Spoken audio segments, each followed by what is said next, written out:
I love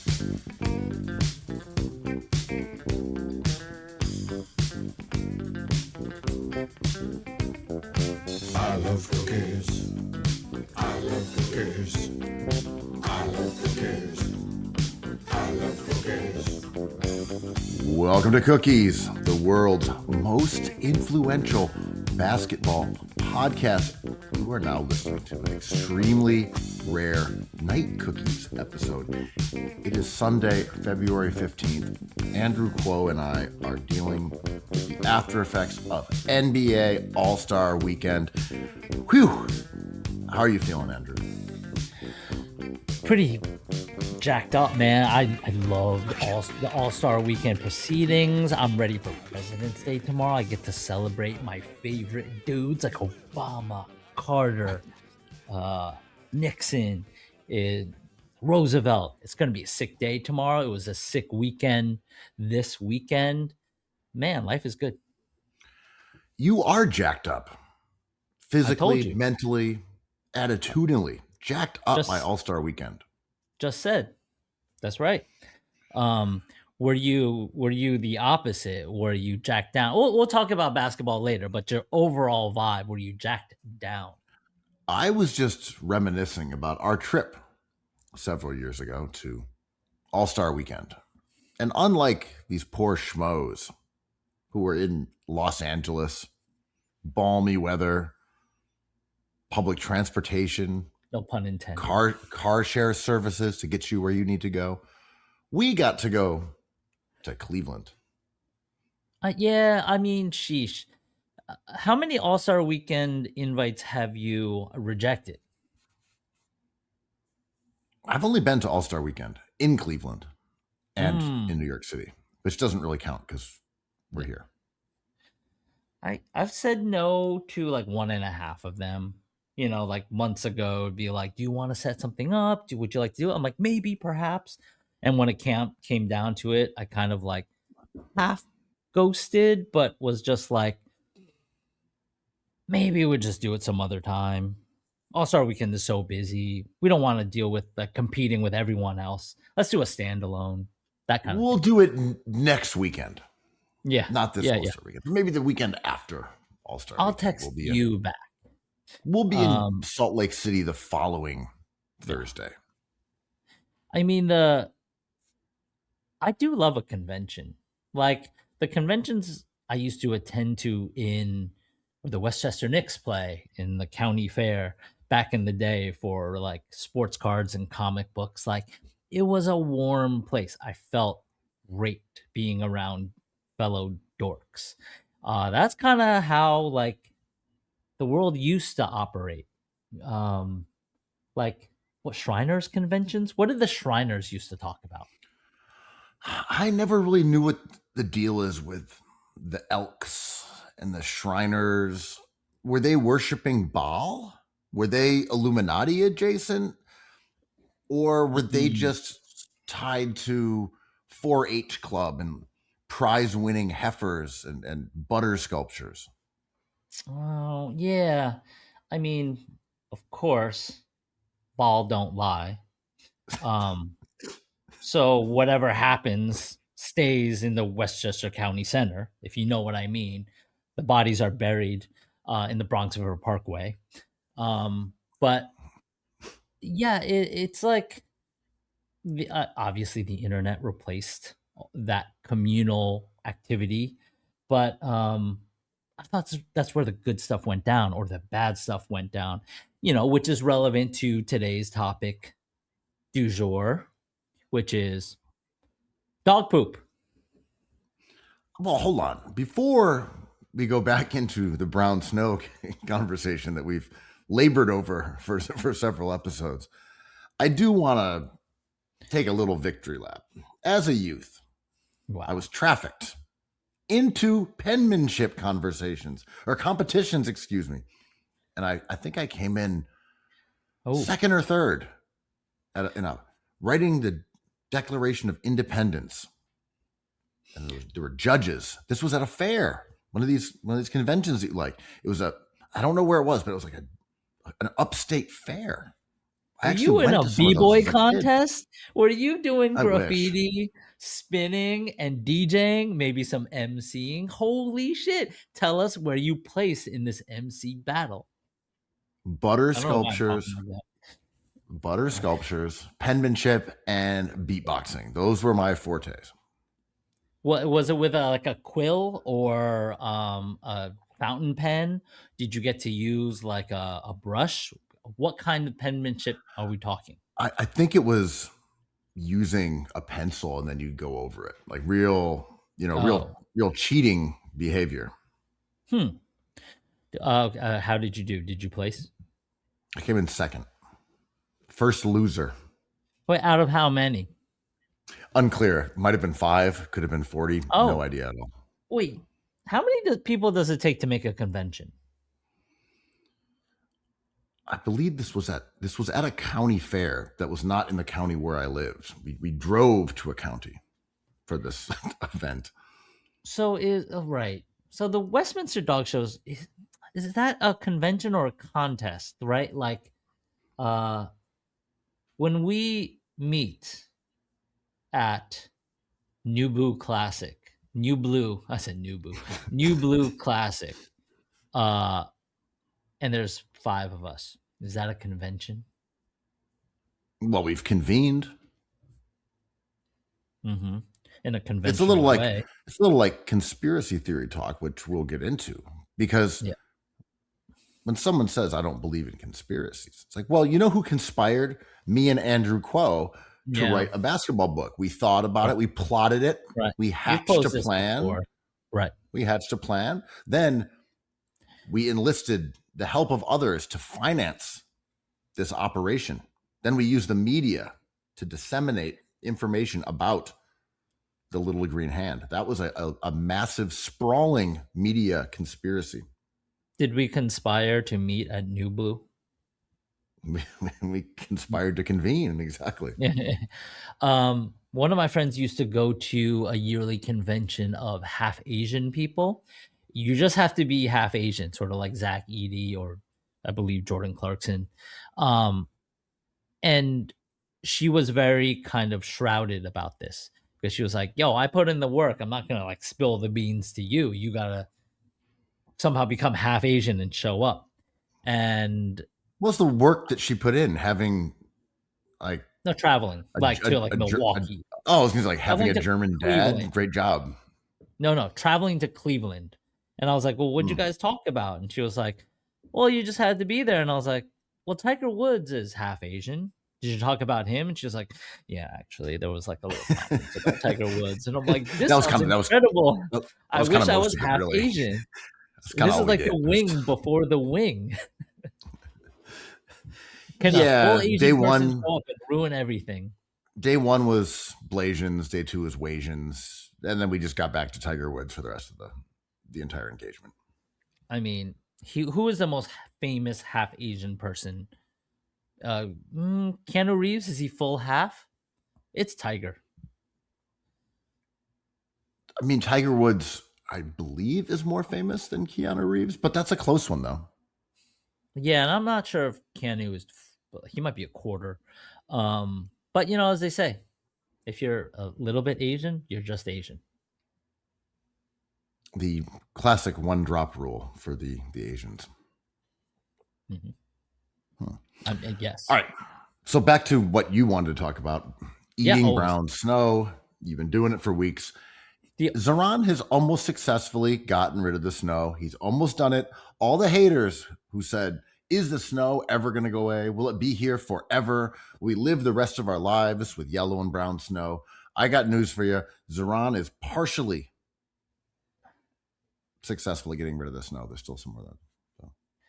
Shea Ossie, I'm not sure if it was AI or not because it looks kind of AI, but he's the representative for parts of Eastern Brooklyn. He had like a post where he was using curse words.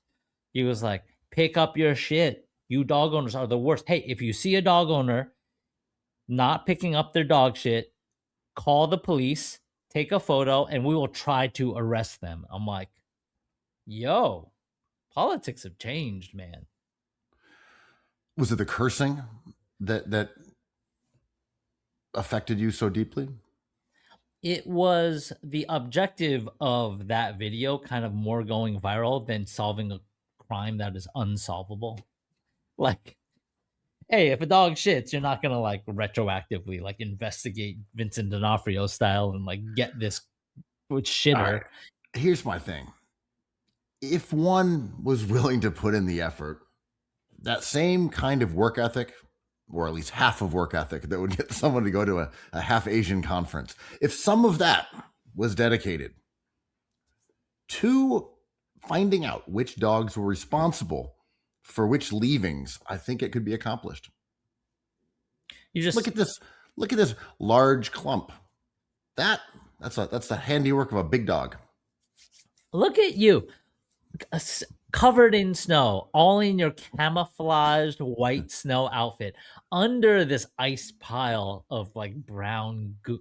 No, the dog poops in front of you, pop out of the snow. You're like, this is a citizen's arrest. I'm Ben Dietrich of the internet, because that's where you do your work. I've got a big magnifying glass and I'm going in close. That's right. So we recall this perfect segment from last week's pod because you were implicated, conspiring to be involved in this poop debate.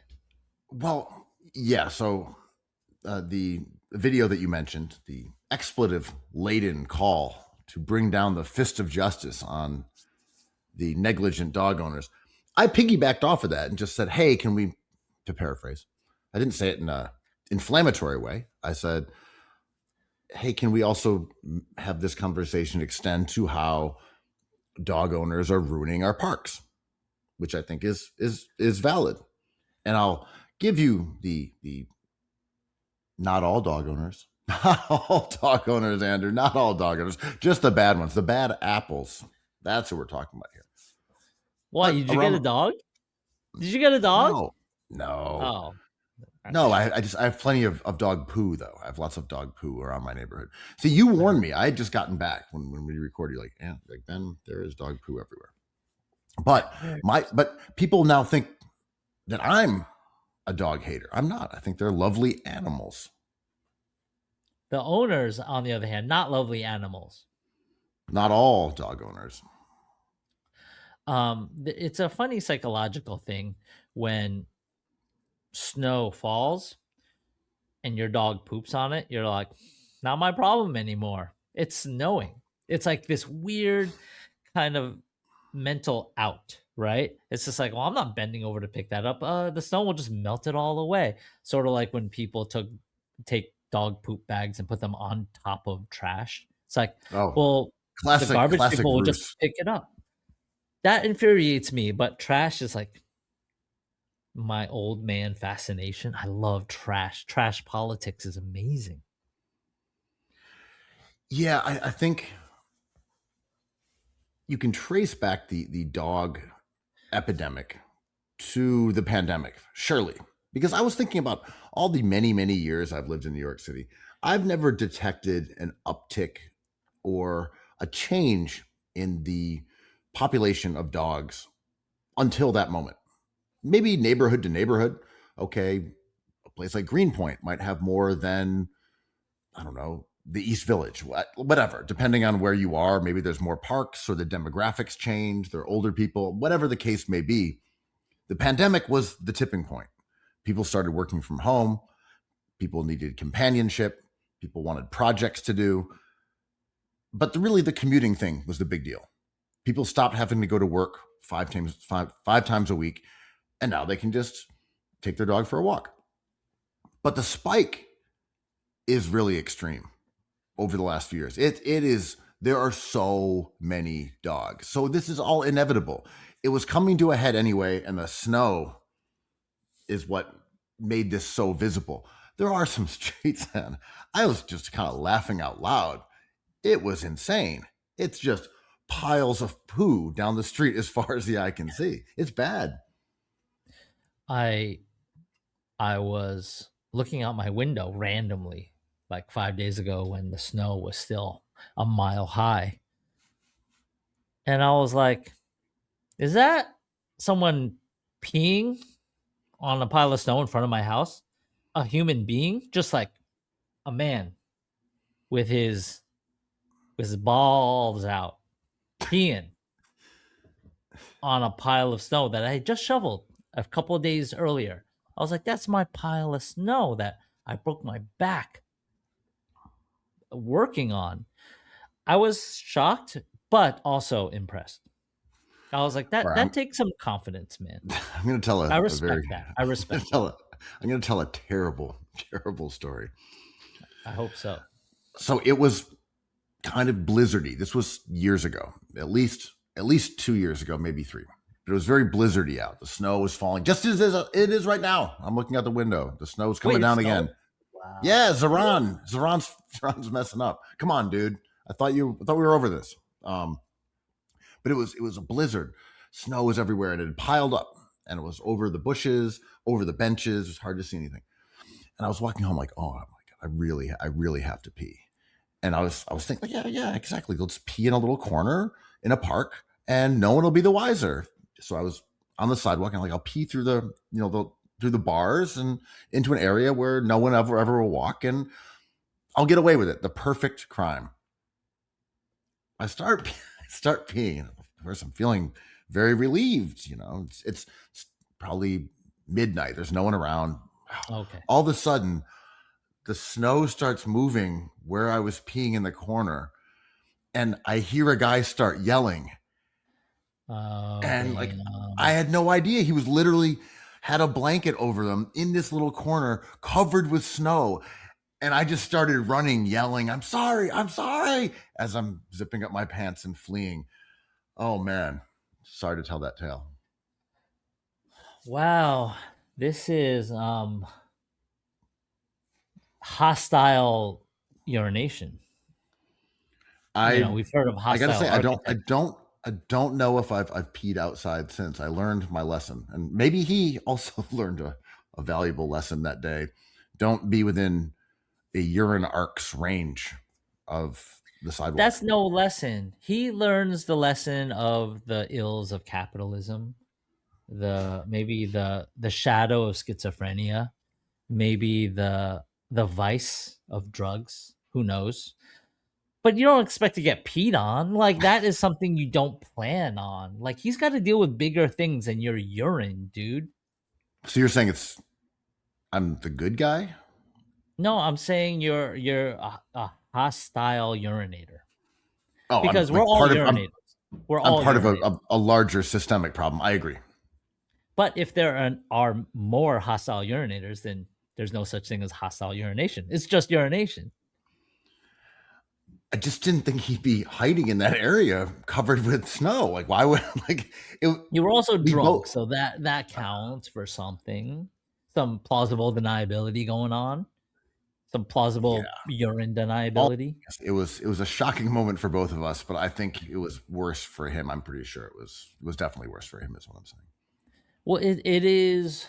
The snow is strange, because I was gonna say, like, sometimes when you go to a urinal, there's ice in it, so people are like, "Oh, there's ice everywhere, so the whole world is my urinal." But if you're asleep, if you go and into a bathroom and there's ice in the urinal, it is kind of special.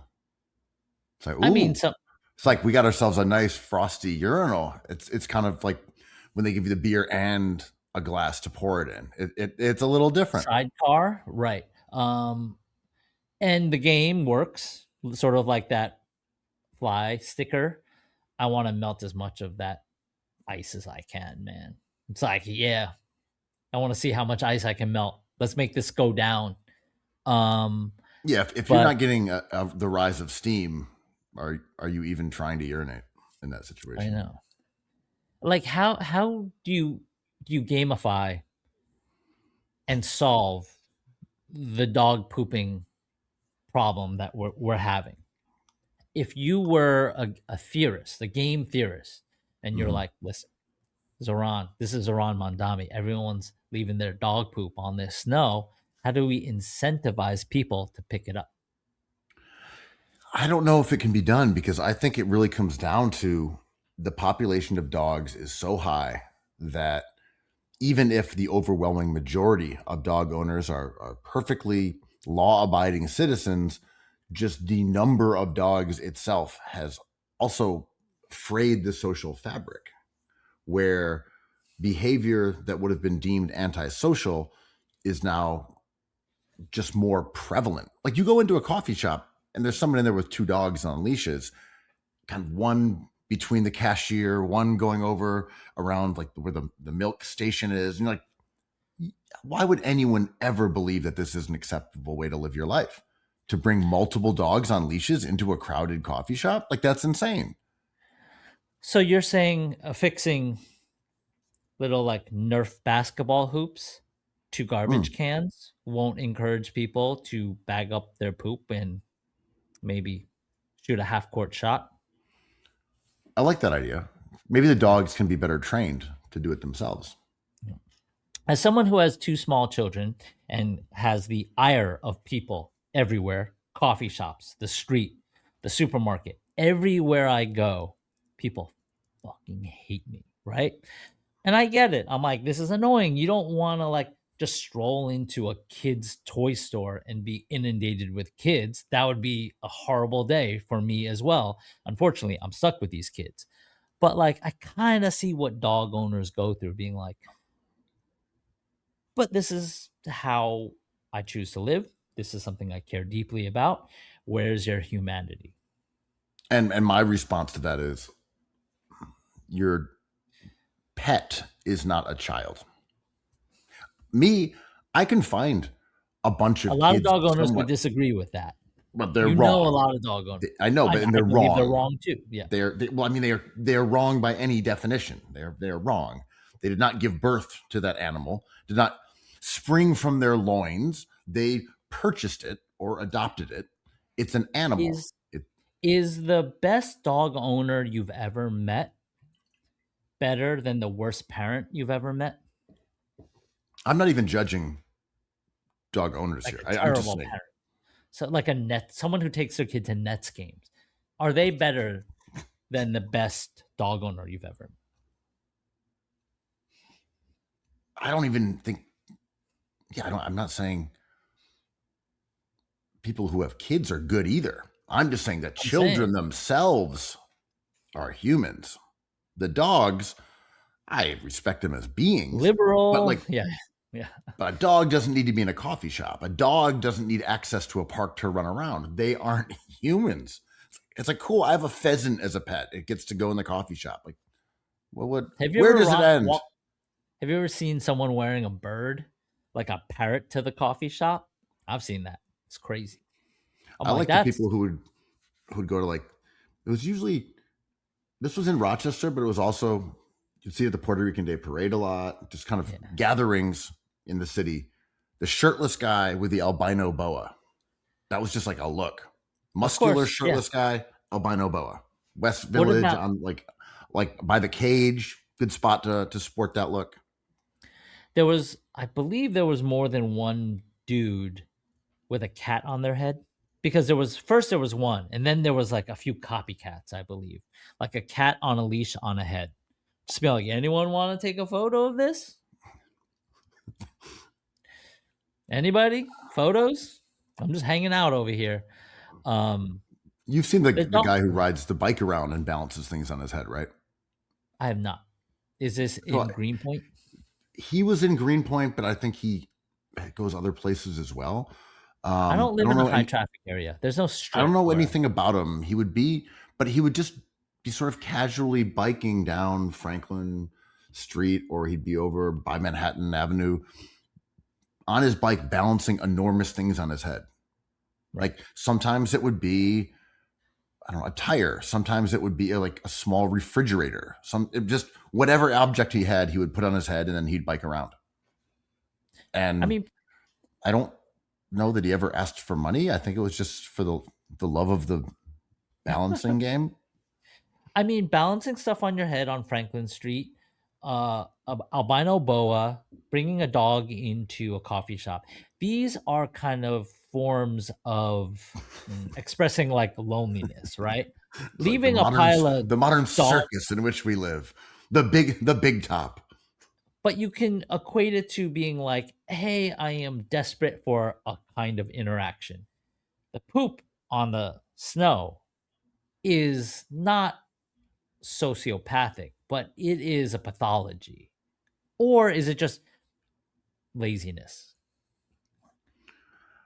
I think it speaks to a greater evil, in fact, Andrew, that they haven't actually been getting up all the poop. They're over there half-assing it, no pun intended. They got the little bag. They're not scraping it off the grass. They're not really making sure to scrub it clean. And now it's exposed. Yeah. I mean, man, I fly into a rage every morning.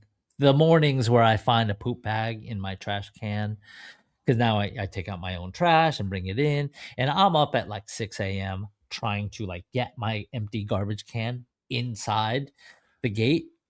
And there's a poop bag in there every time. And I'm like, I got to be honest, man. Motherfucker. That's me. I've been heading out there late at night.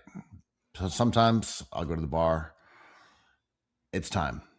I'm bringing poop bags and dropping them off in your trash. I apologize for that. So all I have now that I know, all I have to do is convince an unhoused person in need to sit by the trash can and just going to pee on him instead.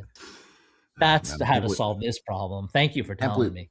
I can't believe that guy tricked me into peeing on him. I mean, I've never peed on a person before. It's like the dude in the Berghain bathroom. He's tricking people into peeing in his mouth. I mean, I'm surprised you haven't denied this, considering you had space to make this a conspiracy theory and not fact. Well, now it's a conspiracy. I've told you about it. You're a co-conspirator. Also, I guess I kind of conspired with the guy who got peed on in the snow. It sounds like you're using the definition of a word, like two different definitions of a word in the same way. Like, what is a kid? What is trafficking? What is murder? What is suicide? Like, all these, we have to ask ourselves, right? Now that we know the Epstein hard drive was removed for that hour, even though Pam Bondi said it was a nightly reset. It's like, what hard drive? Are you talking about like hard drive in the paint? Like LeBron James driving hard to the basket? Or are we talking about a piece of metal? This measly piece of metal. Yeah, and like there's whole several year windows. Like there's just no emails from there. From when? From around 9/11. Like, really? That's when there's no emails? Right around 9/11? Okay. But the idea with conspiracies is interesting because specifically what makes the Epstein situation so fascinating is that we've had these kind of interactions, these nexus points between intelligence agencies, between criminals, between money launderers, between traffickers, I'm sure, all these things, weapons and money and people getting moved around. And there wasn't this kind of digital paper trail where the guy's just like ready to do crimes. You're like, God damn it, we got him. We've had 75 years of this shit. This stuff has been going on since the CIA came into existence. And now we just have millions and millions of documents where you're like, huh, okay, I guess all the conspiracies are true. I guess Pizzagate happened. That's a weird one. Didn't have that in my bingo board. I always want to know what people do have on their bingo board, being like, Trump is a murderer. It's like, I had it. Wait, is it bingo board or was I just making it up? I didn't have that on my, what's the phrase? Bingo card. Bingo card? I was like, yeah. Well, I think I was kind of making fun of that phrase because it's so stupid. So I was like, didn't have that on my bingo card. Yeah. Man, it's a good time to be into this stuff because it seems like it'll last a lifetime because we'll never figure this out. As Kurt Cobain turns out to be. What? Yep. What? Yep. Had that on my bingo card. Had Courtney There Love it is. was a honeypot operation for someone who killed Kurt Cobain. Actually, I had that one like right in the middle of my Right. bingo card. Dead center. That's kind of the keystone to how I'm going to get a bingo. Man, but yeah, as I'm watching Better Call Saul, right, and there's this whole bingo like theme throughout, and this my take is like, or my thought with this is like, if you're exposed to all this like this volume of information from Kurt Cobain to Pizzagate to Epstein to UFOs, whatever, you have the choice to be two things in this experience. One is a lawyer and the other one's a detective, right? You have to be law or order. You choose one because you either have to be the person being like, well, let's dig deep. Like, what else? What else? Ask more questions. There's no bad question here. Sort of like your girl, I forgot her name, my favorite conspiracy theorist right now, the podcaster. Anyway, and then the lawyer, which As would in, like, be are you talking like, about TrueAnon, or are you talking about? no, Candace. Oh, Candace. I was like, She's Whitney amazing. Webb? Who we got? She's just asking questions. She's the detective, but let's say Lutnick would be the lawyer, being like, but you haven't proven anything.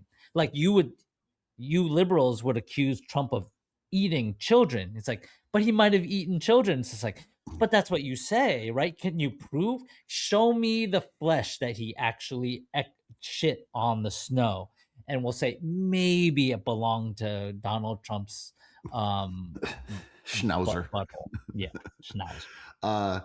Somehow Lutnick seems to be getting set up to be the fall guy here. I can't tell who's convening to conspire against Lutnick, but he seems to be getting maneuvered towards like the guy who goes down for this. He has that kind of face. I am more on the side of D'Onofrio here, so I did a cursory, casual Wikipedia deep dive into Lutnick, and I was like, there's some stuff. There's some stuff. I'm like, God damn, this guy's a schmuck. Like, he sucks. Allegedly. But I was like, how does someone with zero aura get to be this influential and powerful? Why is he always on my feed? Why is he on TV? Why is he so close to power? He's such a dud. And then I look at his Wikipedia and I'm like, oh, this is some heinous shit. Oh yeah. Lutnick's being primed for a fall as we speak. Howard's going down. I mean, sheesh. Okay, so this is where I have to be Saul Goodman and be a lawyer, because like just because just because you ate some like shepherd's mystery meat, just because you shoveled some dirt on a golf course and put a body in it doesn't mean, but like just because he's his neighbor and like answered emails and was really good friends with him doesn't mean he is like but also his testimony was like, so you never went back to the island? He's like, absolutely not. Other than when I went back to the island, yeah. And yeah, I never went back to the island except for the time I went back to the island. Yeah, but that doesn't count in terms of going to the island. That was a time after the last time that I went, so kind of not. And he's such a bad lawyer or defendant, because then he's like, I was only on the island for an hour and all my kids were there. I'm like, do not say any of those things. And then you don't have to left. Say those things. It's like, and then I left with all my kids. It's like all my kids were there. I'm like, dude. Oh, by the way, Andrew, I didn't congratulate you.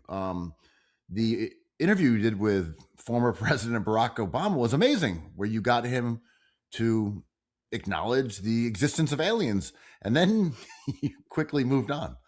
Yeah. Dude, yeah, congratulations on like redeeming yourself by not peeing on a person and just like maybe having this interesting story about someone else peeing on a person in the snow. Thank you. So, I picked up all my poop, but let me tell you about some poop I didn't pick up. So, Mr. President, You are confirming the existence of aliens. Yes. Okay, anyway, so what do you think about the Chicago team? You think Buzelis is the future? How did he Dude, move on, dude? He just well, went you on don't from want to that? get your mom kidnapped. It's crazy, right? Like, yo, I don't want my mom kidnapped. I don't want anyone kidnapped. It's crazy out there. What's happening? It's like, I am not suicidal. I am definitely not suicidal. I am here to help my friends, help fellow victims. I'm giving this interview on freaking CBS 60 Minutes. I do not want to kill myself. She That's funny because I think there's another technique is like kind of like reverse psychology. Like I'm so right. crazy, I might just kill myself. That's right. That's right. I have extensive health issues, financial woes, and I'm Yeah. about to speak some truths.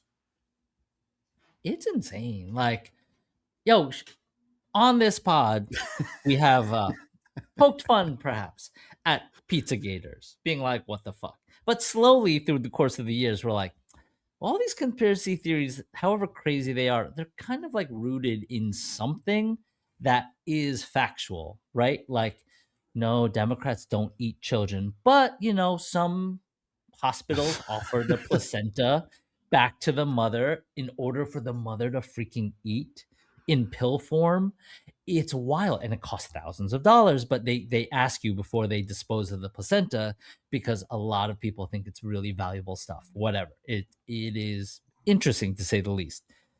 But now that it's like we have that old footage of that model being like, I was on this island and they were eating people and they were eating the flesh of actual human beings, and they were like, she's crazy, and she disappeared after that. Now it's like, yo, is there a basement under that pizzeria? Well, look, it's like it's not as if Peter Thiel is associated with a company called Ambrosia, which offers blood transfusions from young donors to older individuals, charging $8,000 per treatment. Like he We're not didn't talking about Kobe do Bryant over here. Basketball in a minute. he didn't do that back in like 2017, 18. Like that's not like public record or anything. So Derek Thompson, your boy, your favorite writer and your favorite Oh, pundit, yeah, your guy. This guy just gets it. Go on.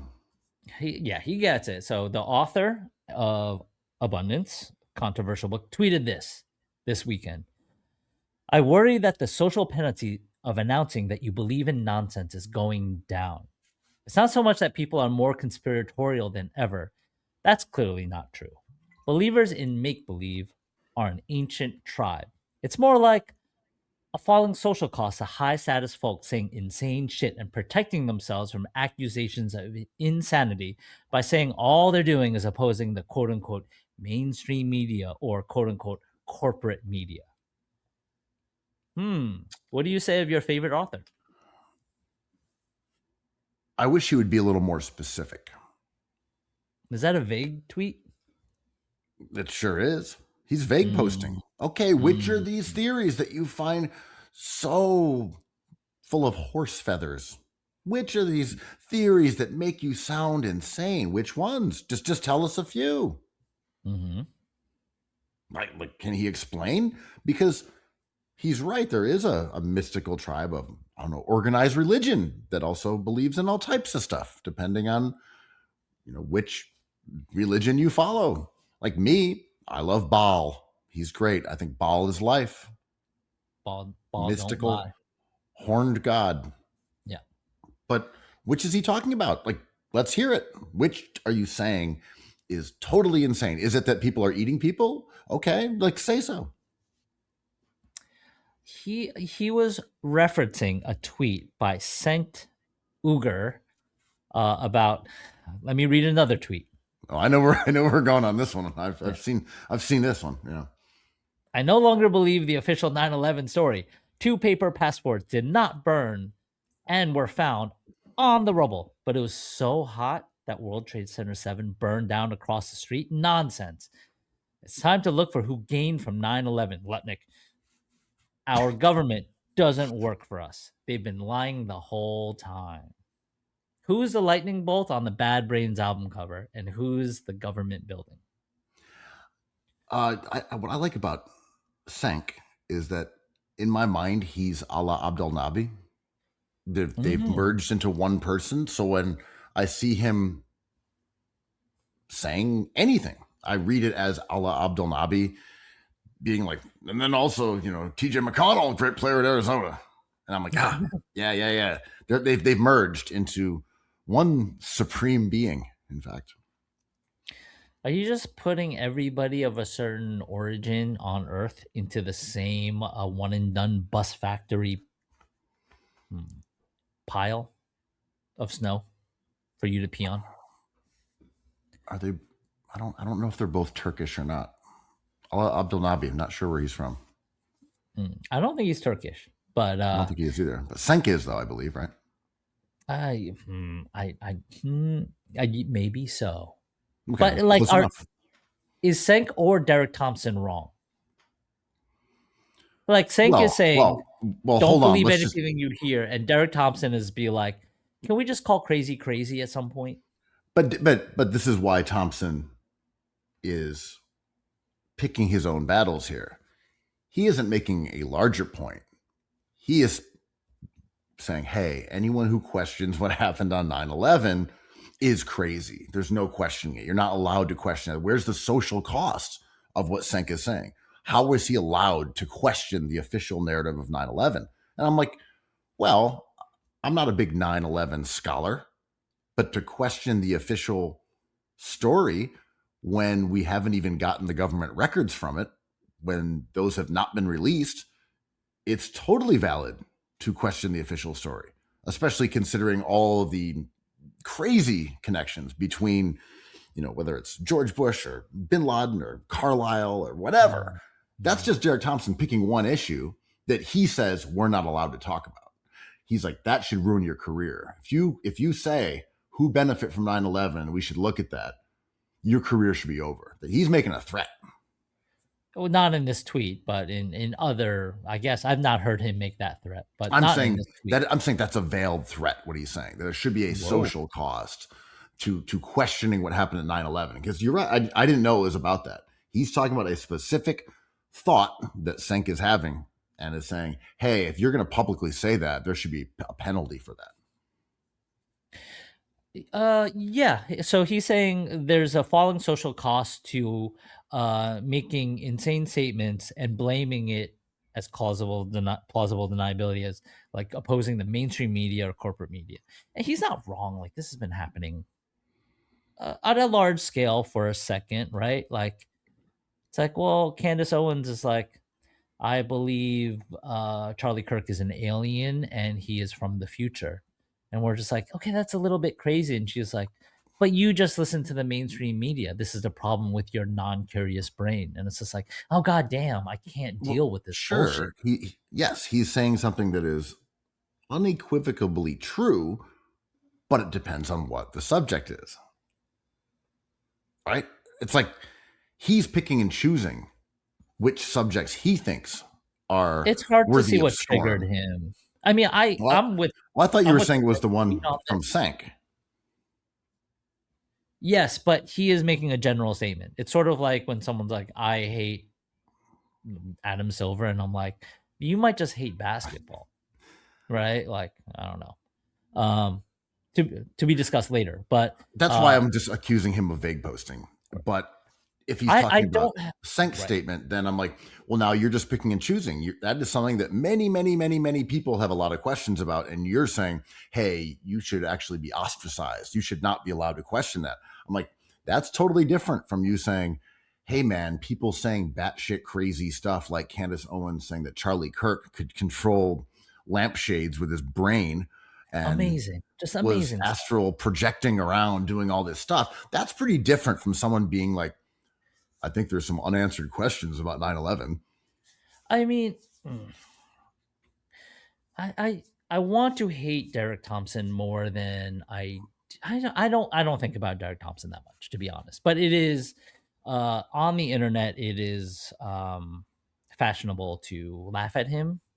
I don't know, like, however much I don't really love his book, if I read books, there's parts of it that are just like basic thinking that is hard to fight with, being like, hey, what if certain policies that are in place that were written by the people you support are the problem? And I'm like, that is certainly might be a possibility. And if you look, it's like, yeesh, Democrats have been making policy for a long time and we're here. Um, but I do think what he's saying in this tweet is interesting, because if you take the argument out of this thinking and just say, like, how much bullshit are we allowed to spew at this point without getting in trouble? I'm like, that's interesting, right? Like, I don't know, a ton more than a few years ago, that's for sure. This is true, and I think it's not lost on either of us that the person making this proclamation writes for whatever, the Atlantic or wherever outlets he does. It's him making a plea for the authority of the mainstream media at the end of that statement he made. And I think there is a failure that the mainstream media has not met the moment over the past decade. I know personally my feelings about places that we have worked, places that we have contributed to, places that we are familiar with and know all these people have definitely shifted over the years. And I don't think I'm anomalous in that regard, where the authority and the validity of what is being reported does not feel the same as it did when we were growing up or even when we were, young adults. I don't read it with that same sense of trust. I don't read anything with the same sense of trust. It's sort of like saying the NBA sucks. And I was just a big dumbass. I was just a big, naive buffoon trusting the mainstream media. That one's on me. I mean, older people at that time would have definitely said that. But I do think money has changed the delivery systems and packaging to a point where it's hard to recognize the aspirations of every step of the way, right? From ownership to editors to directors to writers to copywriters or proofreaders. But I don't have this like changing view of media as much as someone else might, but I have a changing view of everything. I think the way human beings think kind of run parallel. I do think there's been bad reporting everywhere, but it's not like the reporting in the 80s was good, 70s, 60s. That stuff was also maybe even worse, to be honest. Yes, I sorry to cut you off, but I agree, and that's kind of what I was saying. Is like Epstein and that combination of crime and espionage. As I was saying, I think it may have been worse in the past.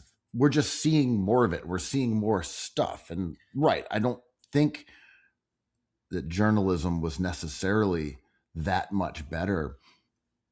Like what, during the 1950s? Like journalism was just it was amazing. They're just telling the truth constantly. Like, yeah, right. It was like during the Red Scare, sure. Yeah. I mean, Truman Capote was fired at one point before he got famous again, right? Like he did a poor job of reporting, and they're like, you can't really do this. And then I believe In Cold Blood made him a celebrity.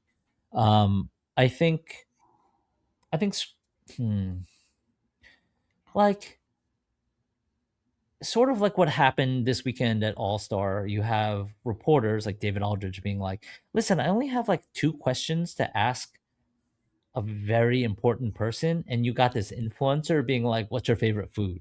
It's like, what are we doing? And I'm like, right, this lane has been narrowed so much that if you do a report about Epstein, you have to kind of address the people who are like, well, how come you're not reporting on the GDP? How come you're not reporting on the all-time highs of the stock market? It's just like, because I'm doing reporting about Epstein. It's just like, Well, I think your silence is an indictment of your intent. And it's just like, what the fuck am I doing? The best you can do is just ignore that and just continue on with your personal instincts and whatever that may be bias, and just do the reporting. And it's up to editors and media platforms to kind of shape what they think news is. But like, yo, it's a crazy process to undertake in 2026. For sure. You watch a movie like Spotlight, which isn't even set in that distant of a past, or of course, uh, Woodward and Bernstein, and Yep. you know, looking into Watergate, and you're seeing these intrepid reporters like doggedly chasing down leads, showing up in people's offices, making calls.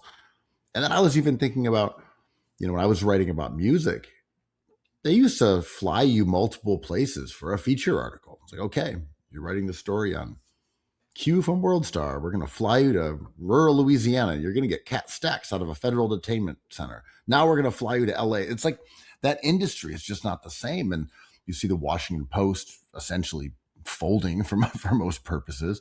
And then I forget which paper it was. Maybe it was a Cleveland Plain Dealer. Maybe I'm making that up. But they were telling their writers, and I'm not, maybe it wasn't them, I forget exactly, but like, hey, your job is to, do some reporting, and then we're going to use AI to write the articles. It's like, damn, man, whatever happened to the guy with a little card in his hat?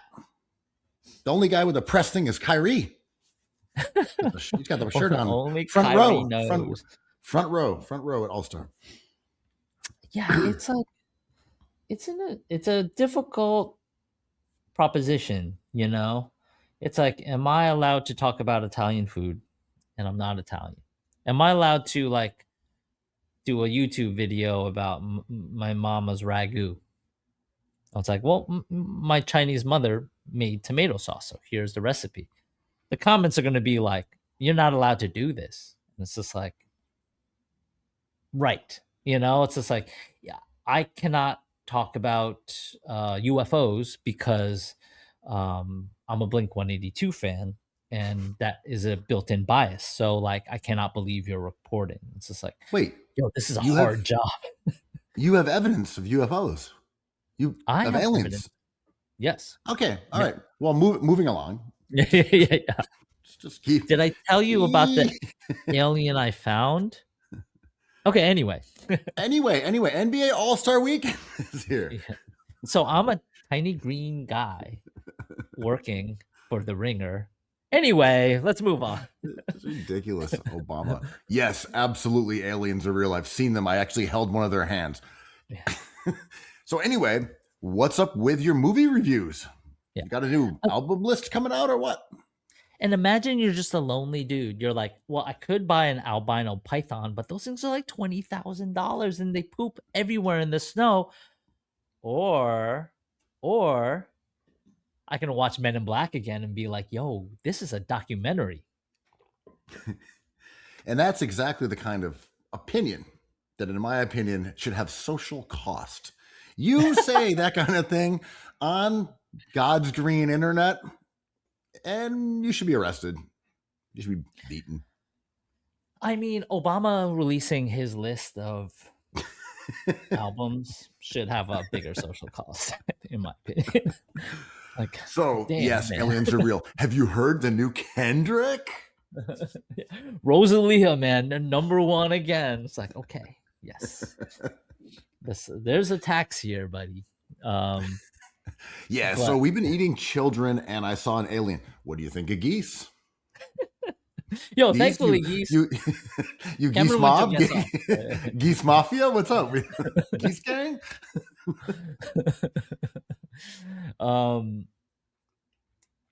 Is this the age, we talk about the age of the chud in the NBA. Is this the age of the flat earther? Are flat earthers who have been humbled in the world in the last 5 years with all these videos being like, wait, how come I can't see that light? That's interesting. Are they back? Our flat earthers are like, hear us out again. All this Pizzagate stuff was true. Can we propose that the earth is not round? they're basically the only group who has not had a redemption arc. Pizza Gators, QAnon, so many redemption arcs. Flat Earthers, like, when is it our time to shine? Anything in those Epstein files about, faking it, making it look like an orb? That it's really like a big slab of Sicilian pie? Anything in there? Like, can we dig deep in those files? I'm sure there's got to be something. No, nothing. They're still getting dragged on the internet as a tool, right? This guy Perry Metzger wrote, the quote unquote AI doesn't work crowd are rapidly turning into the equivalent of flat earthers. Look at them catching AI strays, man. Just sitting on their flat earth, being like, no one thinks about us anymore. We're scot-free. And then people comparing them to AI doubters, man. Also, leave the Luddites out of it. What did they ever do? Everyone, what are you, some sort of Luddite? Like, my family were Luddites. Like, I married a Luddite. Like, my children are Luddites. What is this kind of hate? My last name is Luddite. I'm God Sham God Luddite. Howard Luddite here. Yeah. It's like, oh my god. My great-great-grandfather. Carl Anthony Luddite. I grew up around Luddites. I grew up in a Luddite community, and the way that you're speaking to me, I feel like you're anti-Luddite. I did not come from a long line of Luddites and move next to Jeffrey Epstein just for you to accuse me of being on that island for 2 hours. It was 1 hour, and I brought all my kids. And I did not use any electronics or the internet, any of that stuff. Luddite would never. No. On February 15th, as we record this, how scared are you of AI? And I'm not talking Iguodala. I'm talking artificial intelligence. I don't really have any sort of fear about it taking away perfect pods. Like, that's the kind of thing that has the human touch that is impossible for these clankers to replicate. They can't do it. But I saw a new AI model, another one of these, I think it was called Seagate, something, whatever it was. It's Chinese, so it's better than what we got. Easy. Medical system. Go slow on this. So all these videos were people making, and I'm sure that's hewing acres of Amazonian rainforest to generate these 20, 30-second clips. From what they've said, they've unlocked the essentially the capacity of all of humanity up until this moment. And their brains are able to say, AI, create Walter White fighting Ant-Man on a bridge with explosions. Okay.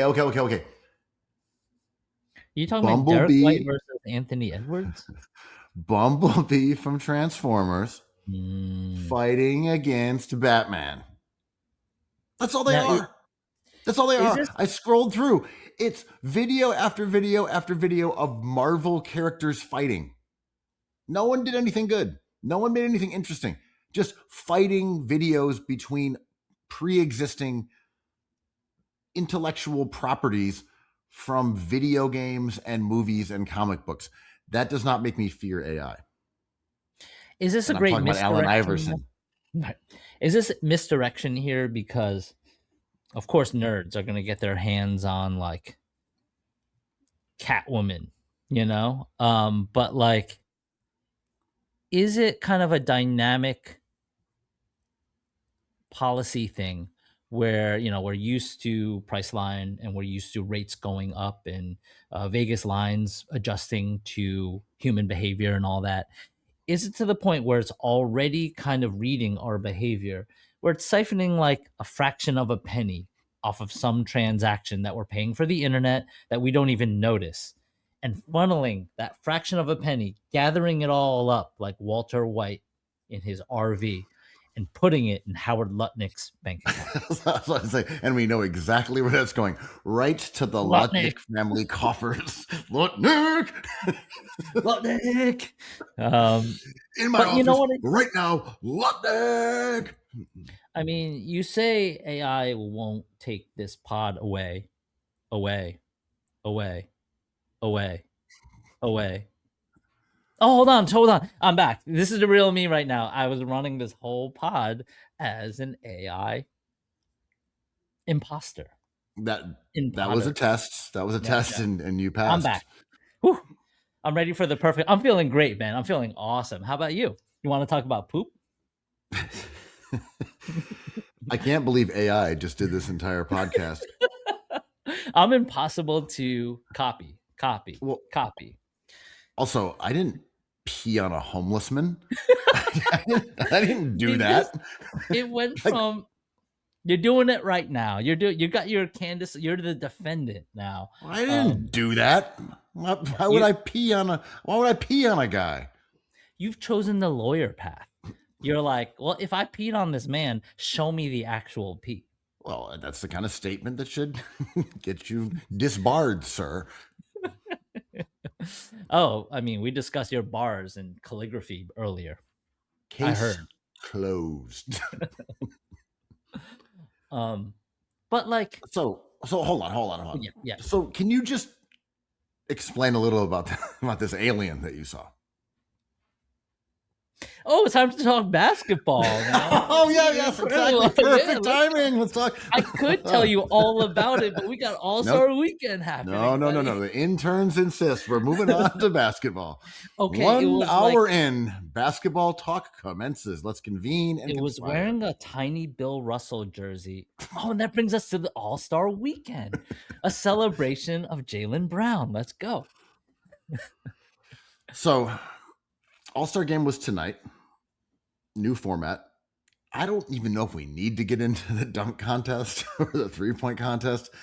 Not the proudest moment for the NBA. Maybe we should Shout out just to those brave individuals for enduring that humiliation ritual for all of us to see. I hope they get paid like Lutnick after this. Jace Richardson, I hope he's okay. That dancing was fun though, and we had there's so many stupid debates. Oh my god, everyone's just like, oh, when did we accept this dancing to save face from humiliation? I'm like, dude, it's like, oh, this is about like end zone celebrations in football. This is about race. This is about class. I'm like, okay, we're just overthinking this a little bit. Like, let kids be kids, man. Yeah, I saw one of those conversations like unfurling, and I kind of tried to figure out what was being discussed, and it was about celebrations and race, and I was like, ooh, I'm getting in too late. Like I've missed the thought process that got to this. It's like, this is about dunk contests or football, or how did we? I was like, I'd love to have a take on this, but just got in the game. Like, it's like turning on a movie, and it's like the final credits are hitting. I was like, I couldn't tell you, man. I got nothing. Like some bots getting orders in Greenland, being like, okay, just make this about race. It's like, okay, a basketball player slam dunking and then dancing afterwards. Who's racist? And just like going off and then causing a maelstrom of bad opinions. Greenland. I mean, even the little tweet I had about dogs immediately got into race, and I was like, I wasn't even doing that. That's why I muted it immediately. I'm like, I'm just going to take the interactions. You guys can argue about race in the comments. It's like, you know who's doing this? White people. And I was like, they sure are muted. Hey, man, don't get into dogs and race. Not on this pod. No. That's for the AI bots. I'm sure they handled it well. But like there's a lot to unpack with this All-Star game. The cloud that hangs over all this kind of amazing banter, debate, arguments about tanking, about Giannis betting is shout out to Pablo Torre, right? Because it is all the stuff he released this week about Steve Ballmer, Lawrence Frank, more information, actual incriminating information with numbers and documents and facts. And Silver just being like, I don't really want to upset the boss who didn't just buy the Clippers. He bought the entire NBA. Yeah, this was an interesting environment for an All-Star game because the season has had a couple stories, right? And the main one was about kind of injuries, some like foul grifting, and the tanking conversation sort of emerged only within the last week. And whether it's a red herring or just the timing is convenient, I don't know. It But was because of the fine, the Jazz. Silver decided to fine them. This wouldn't have been a topic if the NBA didn't fine them. What, 500? No, yeah, five well, hundred thousand dollars. the NBA's fine to me felt like a response to the complaints that people were having, and it was specifically in my mind because it was different from resting players, and it was about gambling. I was talking with our buddy Jason Johnson about that, and he brought up that as a kind of good point. He's like, it's different when you say, "Hey, Laurie's out this game. Looks like we're gonna, Triple J's got to have surgery. He's out." Then when the fourth quarter comes and your coach is like, "Actually, we have three guys who are kind of all-star caliber players, and they're all gonna sit." It's like, Yeah. you're fucking with the gambling now, man. Then Sensabaugh wins the game for the Jazz. It's I complicated. know, which is funny. But I think that's what it is. It's like, hey, we went through all this rigmarole about how you have to list your players and how you have to update your stuff. And now you're just sitting guys who were playing earlier and you're putting them on these like minutes restrictions that we don't know about. Dude, our entire business is gambling now. You're messing with it. Yeah, and I shout out to the Jazz who were like, fuck it. We're angry. We're in this position. We've tried to trade for an all-star. No one wants to come to Utah. No one wants to deal with us. Ainge is trying to general manage from 6 feet under as a corpse. Like, we're in a situation that frustrates us. So we're just gonna make this obvious. Obviously, like the hand slap means nothing to an organization ish, but like they they have a lot to gain from this outcome potentially, right? The Utah Jazz, because if they modify the odds of teams getting better, then the Utah Jazz kind of comes up in that scenario with decades to come. But this goes back to Patrick Ewing, the frozen envelope, Tim Duncan, Scottie Pippen. If you're Candace Owens and you're looking for a conspiracy, you're gonna find one in a system like the NBA lottery and NBA draft. And tanking's always been around because smart people always understand markets that are undervalued.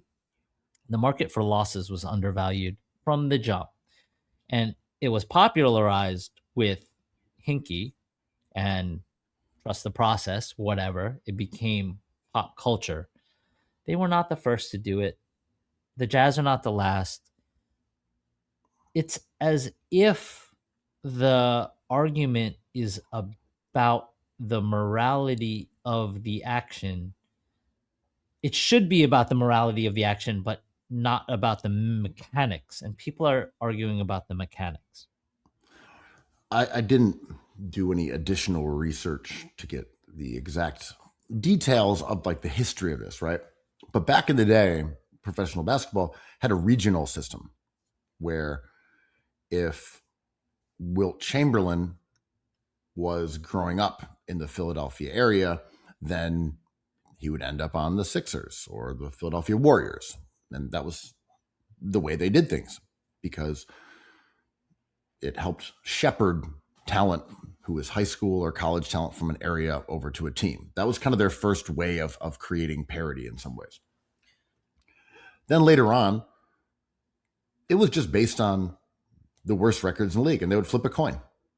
That was Right. the precursor to the lottery. And as you mentioned, Patrick Ewing coming into the league, they realized that your boy Donald Sterling and a bunch of other owners were going to flagrantly tank. So they said, hey, lottery system, which of course was every team in the lottery had the same amount. There was no different weights depending on how bad you were. So the lottery system has always been devised to prevent tanking, which is funny because the whole entire purpose of the lottery that now everyone's like, it's causing tanking was to prevent tanking. So Yeah. tanking was probably worse now because of the additions to it than it was like when they first started it, because it was just like, well, it doesn't really matter if you're the worst team or, you know, you're on the fringes of the playoffs. It's kind of the same shit. The weighted ideas and the way they keep adapting it, it almost seems to have the worst impact, despite the fact that there are logical reasons that they have shifted the balance of the odds. Right. And, you know, this whole idea you speak of is about the premise of parity and every chance to succeed giving to every individual member of this system.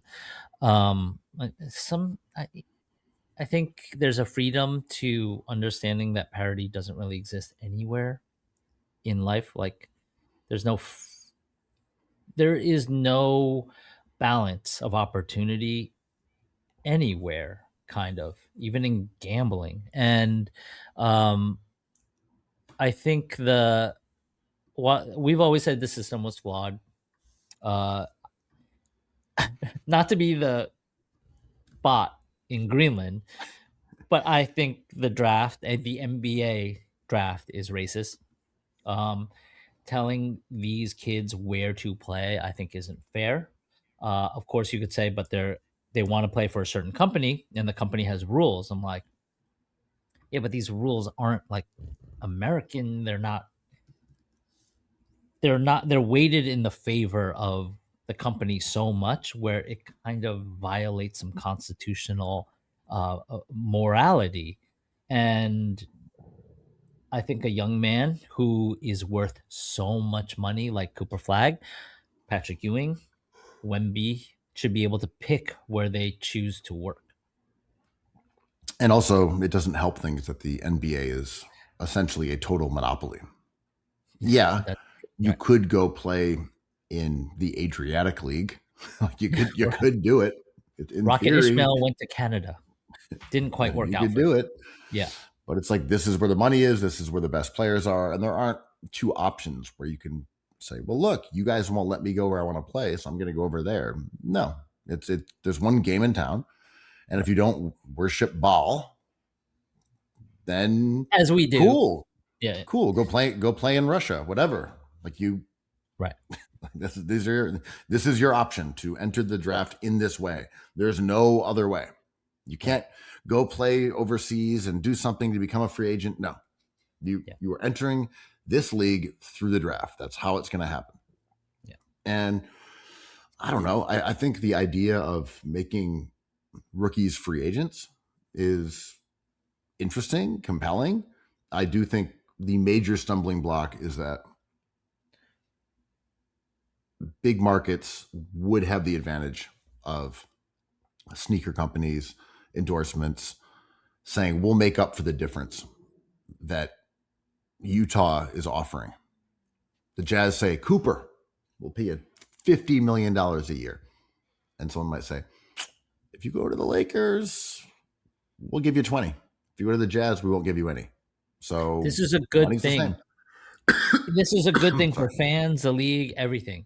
Because I think the teams, the principal teams, if should have that advantage, but that advantage gets really narrow fast, right? Like, let's say you get the New York Knicks, right? Like in the scenario where you have three promising Duke players coming out at the same time who all want to play in New York and make no secret about it. We're talking RJ Barrett, Zion Williamson, and Cam Reddish, right? Like the amazing story that year would have been if somehow two of them or three of them eventually ended up on the Knicks later on in their career. But let's say it was a free agent scenario where they announce one at a time. It's like, guess what? I'm Cam Reddish, and I'm going to be joining my boys in MSG, and we're all going to make this amount of money. And Dolan's like, I've done it. I'm the big market. I beat you. All you players, all you Utah Jazz's, New Orleans Pelicans. You wanted these three. I got them because I'm just New York. We got chopped cheese. We got Jesus and Mero. We got Bing Bong Nation. Done. And then those players play out how they do. And then you have another wave of players, and it's just like, but they're still under contract. They're still, RJ Barrett still is on the roster. Like, I don't want to spend money to bench this guy. Like, there's no guarantees that this Cooper Flag is going to be better than like Cameron Boozer next year. It quickly turns into a market system that's self-policing. I'm halfway by that. Like, as you said, because there is a finite amount of money and cap space that people and shots or organizations can have and so forth. At the same time, I do think the financial advantages that exist, shout out to Steve Ballmer, outside of the NBA's, rigid financial system kind of throw a wrinkle into it. Because yes, I agree with you that the Lakers could be like, hey, we're saving all this space for Cooper Flag.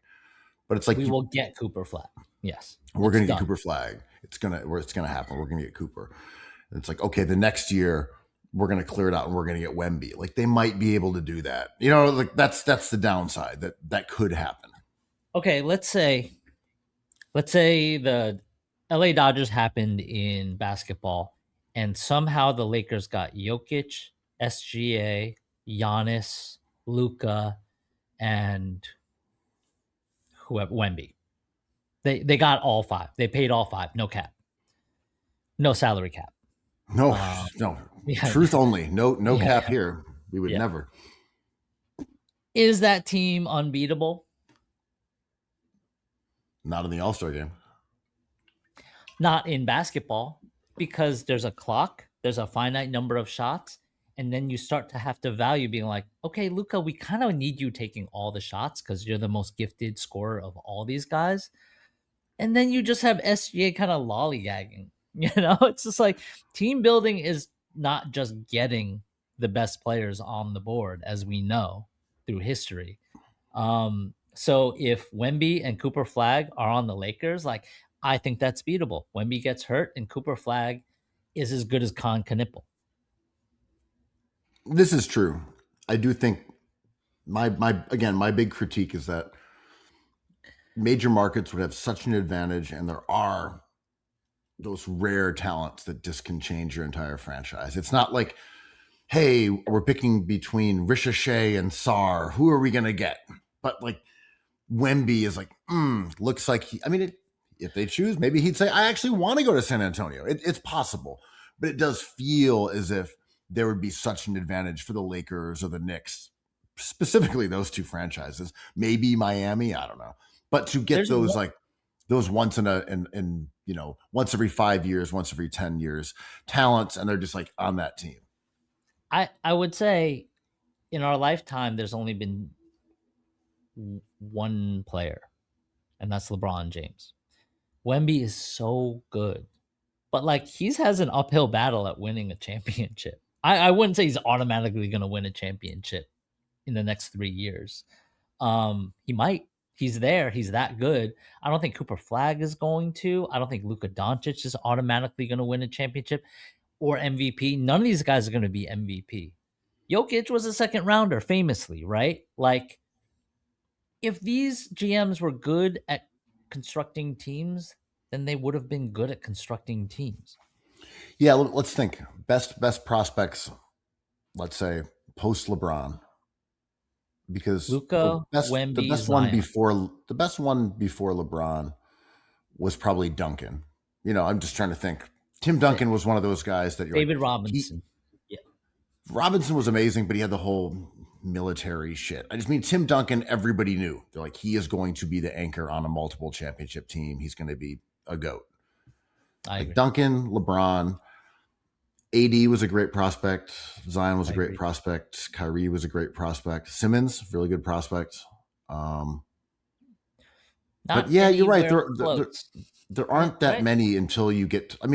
Flag looks really good. He's played very well lately. But yeah, I'm kind of with you. It's sort of Wemby and LeBron.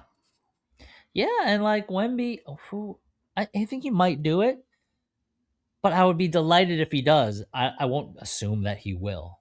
You know, I think Wemby will because I think he's that good. But again, time will tell. he just has to be healthy, right? Like I just think health is his Achilles heel, no pun intended. But so anyway, I think team building is hard enough as it is, and every third sentence I want to preface this with like we're talking about this because the NBA does not want to talk about cheating and Steve Ballmer. Tanking is not cheating. Tanking is quote unquote not moral. What Steve Ballmer did is cheating. You know, and Kawhi Leonard being like, yo, who did I hurt? I'm like, it is not a victimless crime, right? Like, it is, we're okay with it because the Clippers aren't going to win a championship. I don't know. It's they pawn off their pieces because there's a punishment coming that we don't know about, perhaps. But if they did win a championship this year, sort of like Blade Runner, the guy with fake legs in the Olympics, right? Pistorius. Everyone's cool with that until he wins gold, and then there's a big problem. Um, Ballmer kind of gets to skate by in a way because the Clippers aren't good, but he cheated. Like our misery in basketball is that we cannot just like stack great players on our teams because there's rules, and Ballmer circumvented those rules. Pablo, you might want to start saying that you're not suicidal. I saw he was joking on Twitter about like, hey, I haven't gotten shot with a frog venom dart yet. I was like, no, you gotta let people know you're I'm reckless. I'm driving fast. I've had a couple drinks. You know, really get out there how imperiled you currently are. Lure your would-be assassins right into your web of deceit. I'm balancing on a beam on a tall building right now. And I'm sad, super sad. Hey, don't cross the Colangelo family, man. It's scary, right? Having the truth is scary. And like the NBA is owned by certain power players. And we like to blame GMs and players who need surgery, like Jaren Jackson Jr., for being a part of this conspiracy to like undermine the parity and sanctity of this fictional created league. But it's the 30 owners of the 30 plus owners. It's Apollo Global, it's Edelson. It's not necessarily Silver. It's a cool crew. Like 2 degrees of separation away from Lutnick. They all know Howie, man. But they got the guy in Memphis. Yeah.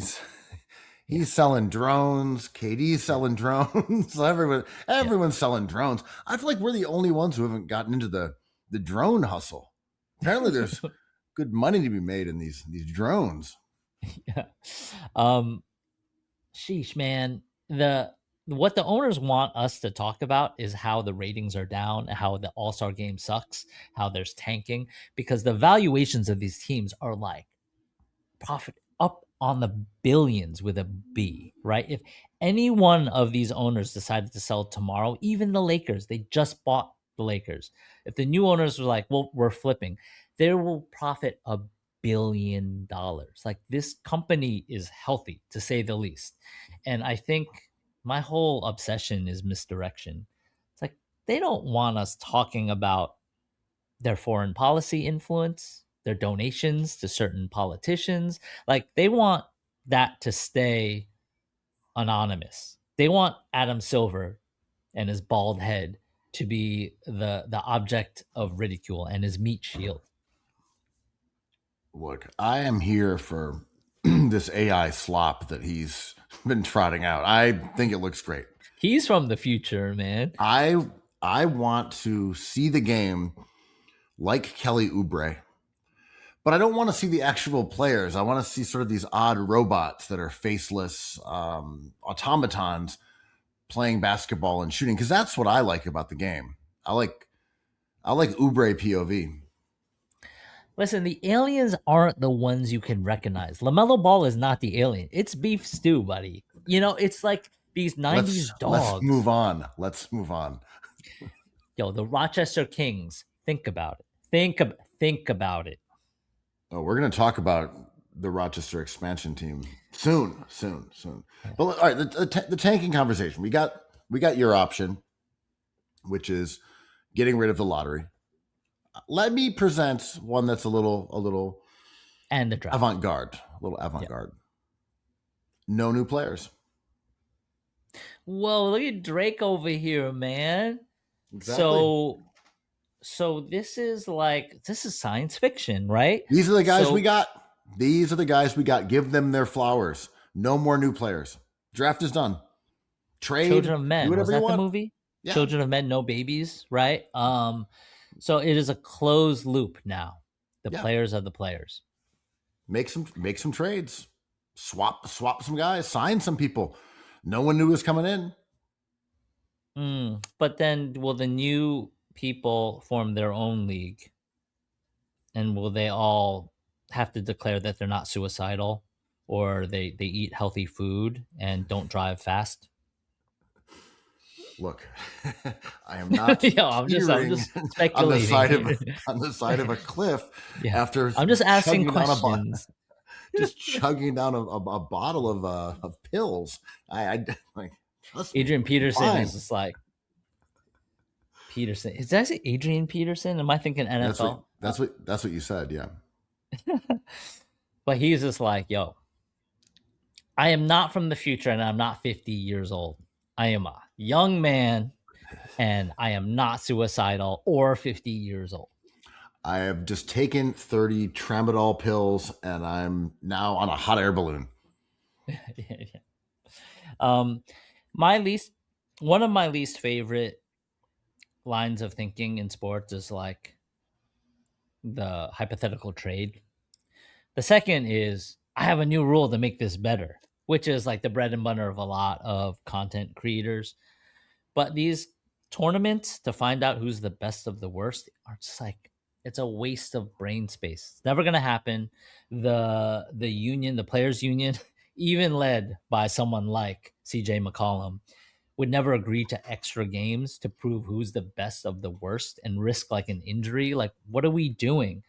And how do you properly seed that when you have, let's say, a team that is ethical and creates a team that is good and everyone gets hurt and they lose the best of the worst tournament and you don't help them because the draft is built to help someone like them.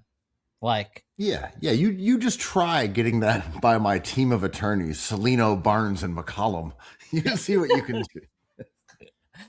It's just like a waste. It's just content. It's just like the earth is flat. I'm like, all right.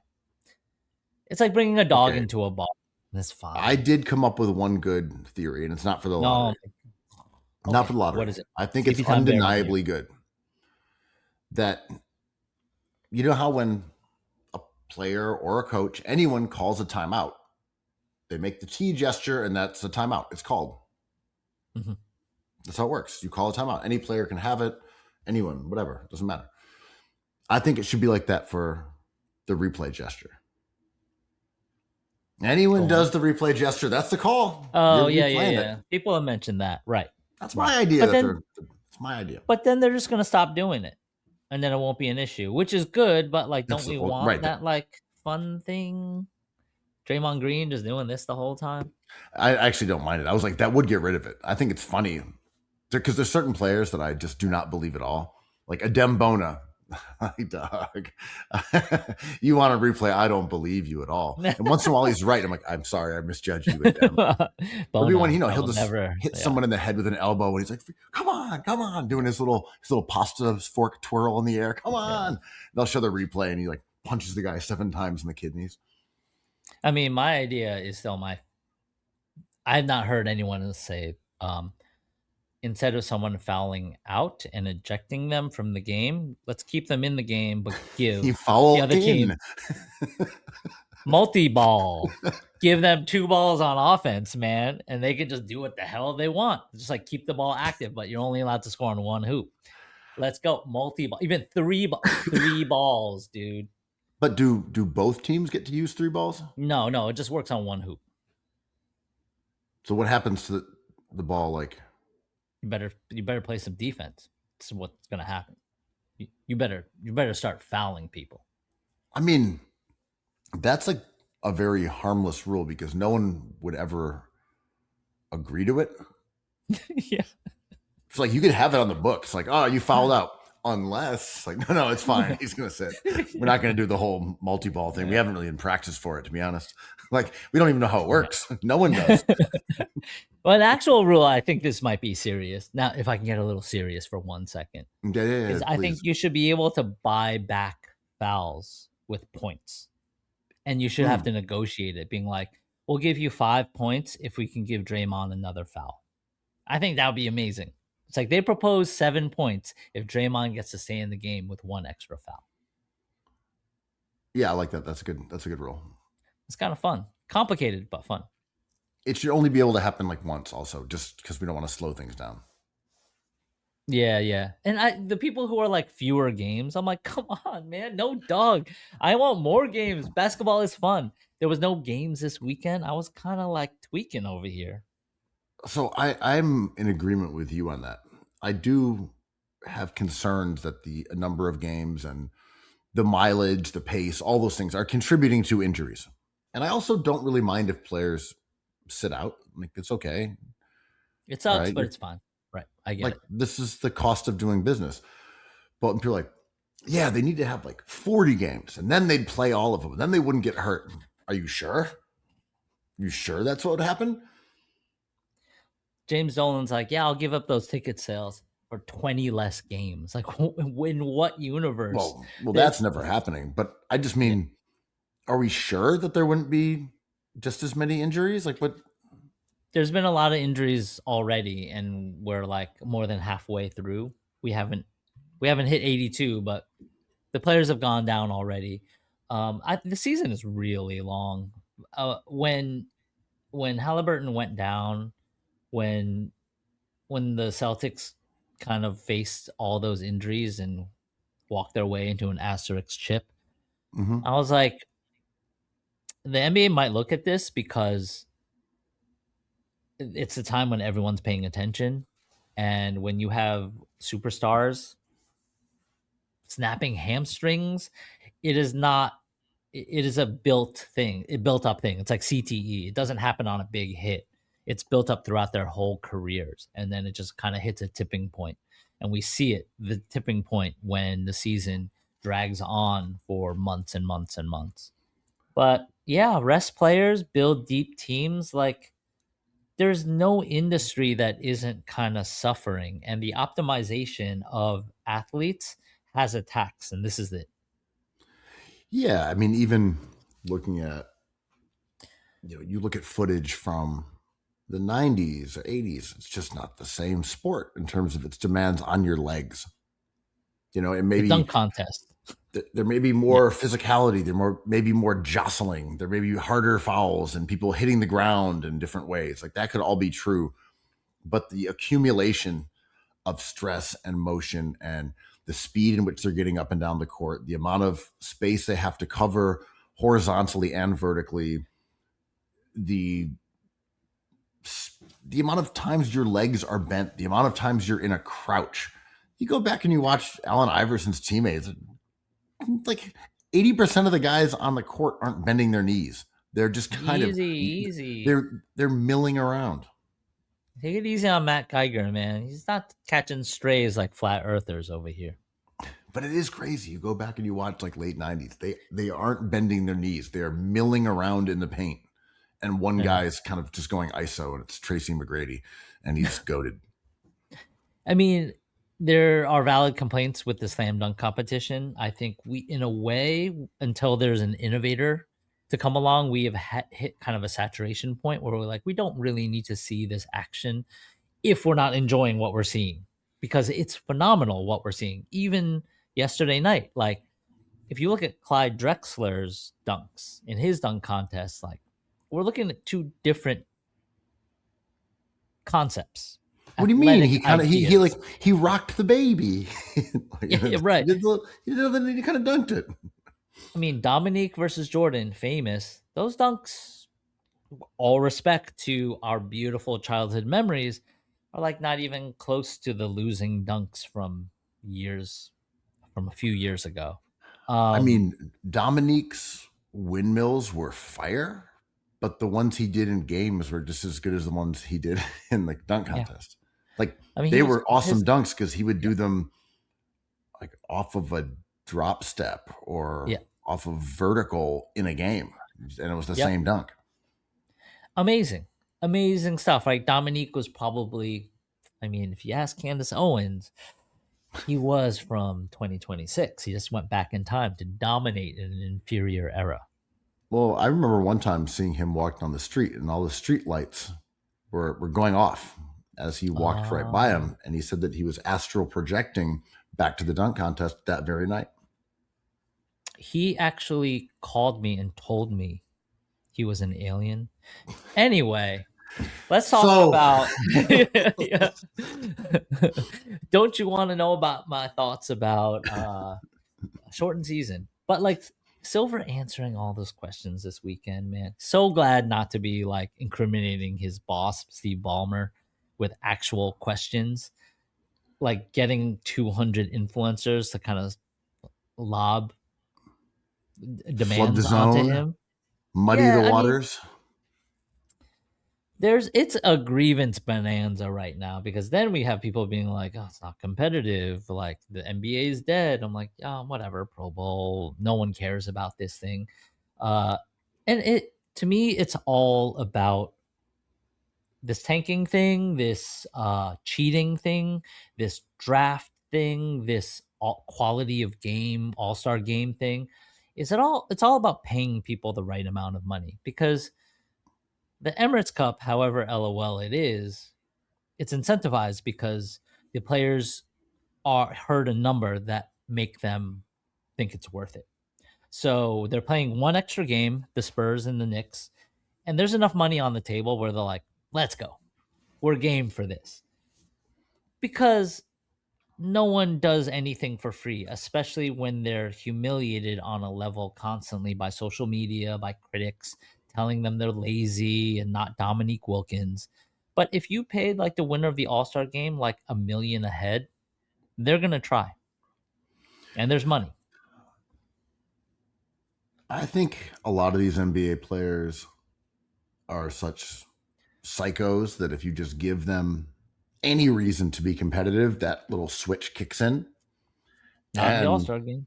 But I was just going to say, but yeah, it did. And I think in today, like you watch the games today, they were as good as you're going to get in an All-Star game. There's certain guys who don't give a shit. Like Luka doesn't care. Jokic doesn't care. But there's no defense, like until the last few minutes. I mean, I felt like this was as close to real basketball as you're likely to get in an All-Star game. Like it was successful. And basically because they just made it shorter.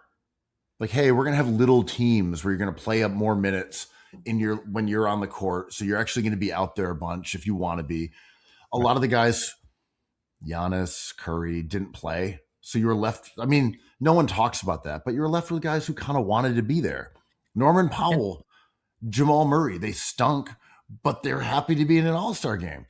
And they made it personal, right? Was America terrible. Versus the world.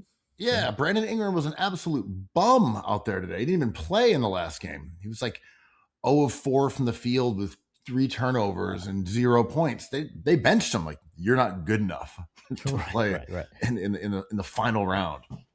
But there were enough guys like Ant and KD and Wemby who were like, okay, we'll take this seriously. We're out here hooping. Cool.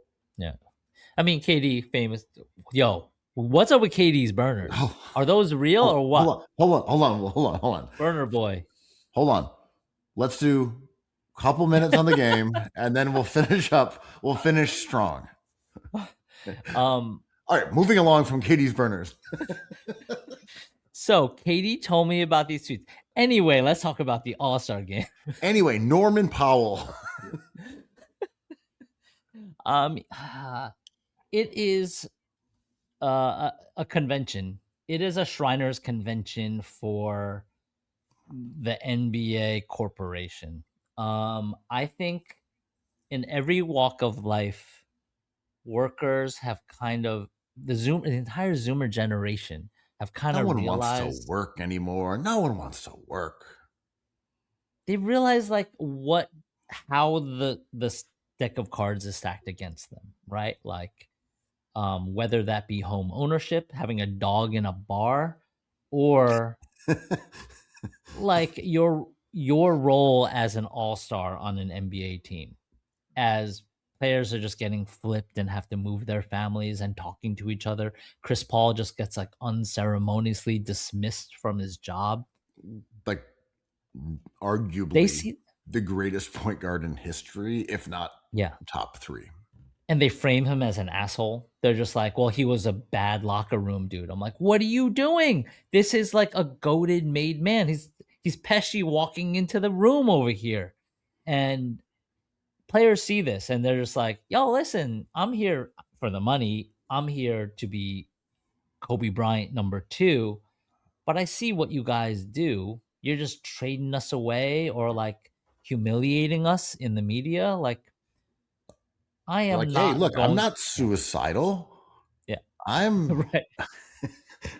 I'm not Listen, I in do the not want to compete in the dunk contest. I do not want to compete in the dunk contest. Put it I'm down not here. going 150 miles an hour without this airbag and competing in the skills challenge. I'm not doing that. I'm not requesting a trade to Toronto ever. I'm a happy NBA player. I do not want to be shipped out to Canada. But I didn't like the broadcast, not only because it involved a lot of Reggie Miller, but they kept talking so much about the effort. And Bill Simmons pointed that out, and he was correct. Like they're just like, oh, he's really trying. He's taking it seriously. Like, just stop. Call the game. Just call the game. But my issue was that okay, there is more effort. It looks visually like better basketball. There's more half court sets. People are blocking shots. I mean, I saw Cade block 2 dunks in like the course of 30 seconds. Like, that's effort. Those shoes are good. Those sneakers are good. Those are nice. I like them. Yeah, He I blocked, want a pair. maybe it was the kicks, but he blocked 2 dunks. Those look good. Yeah.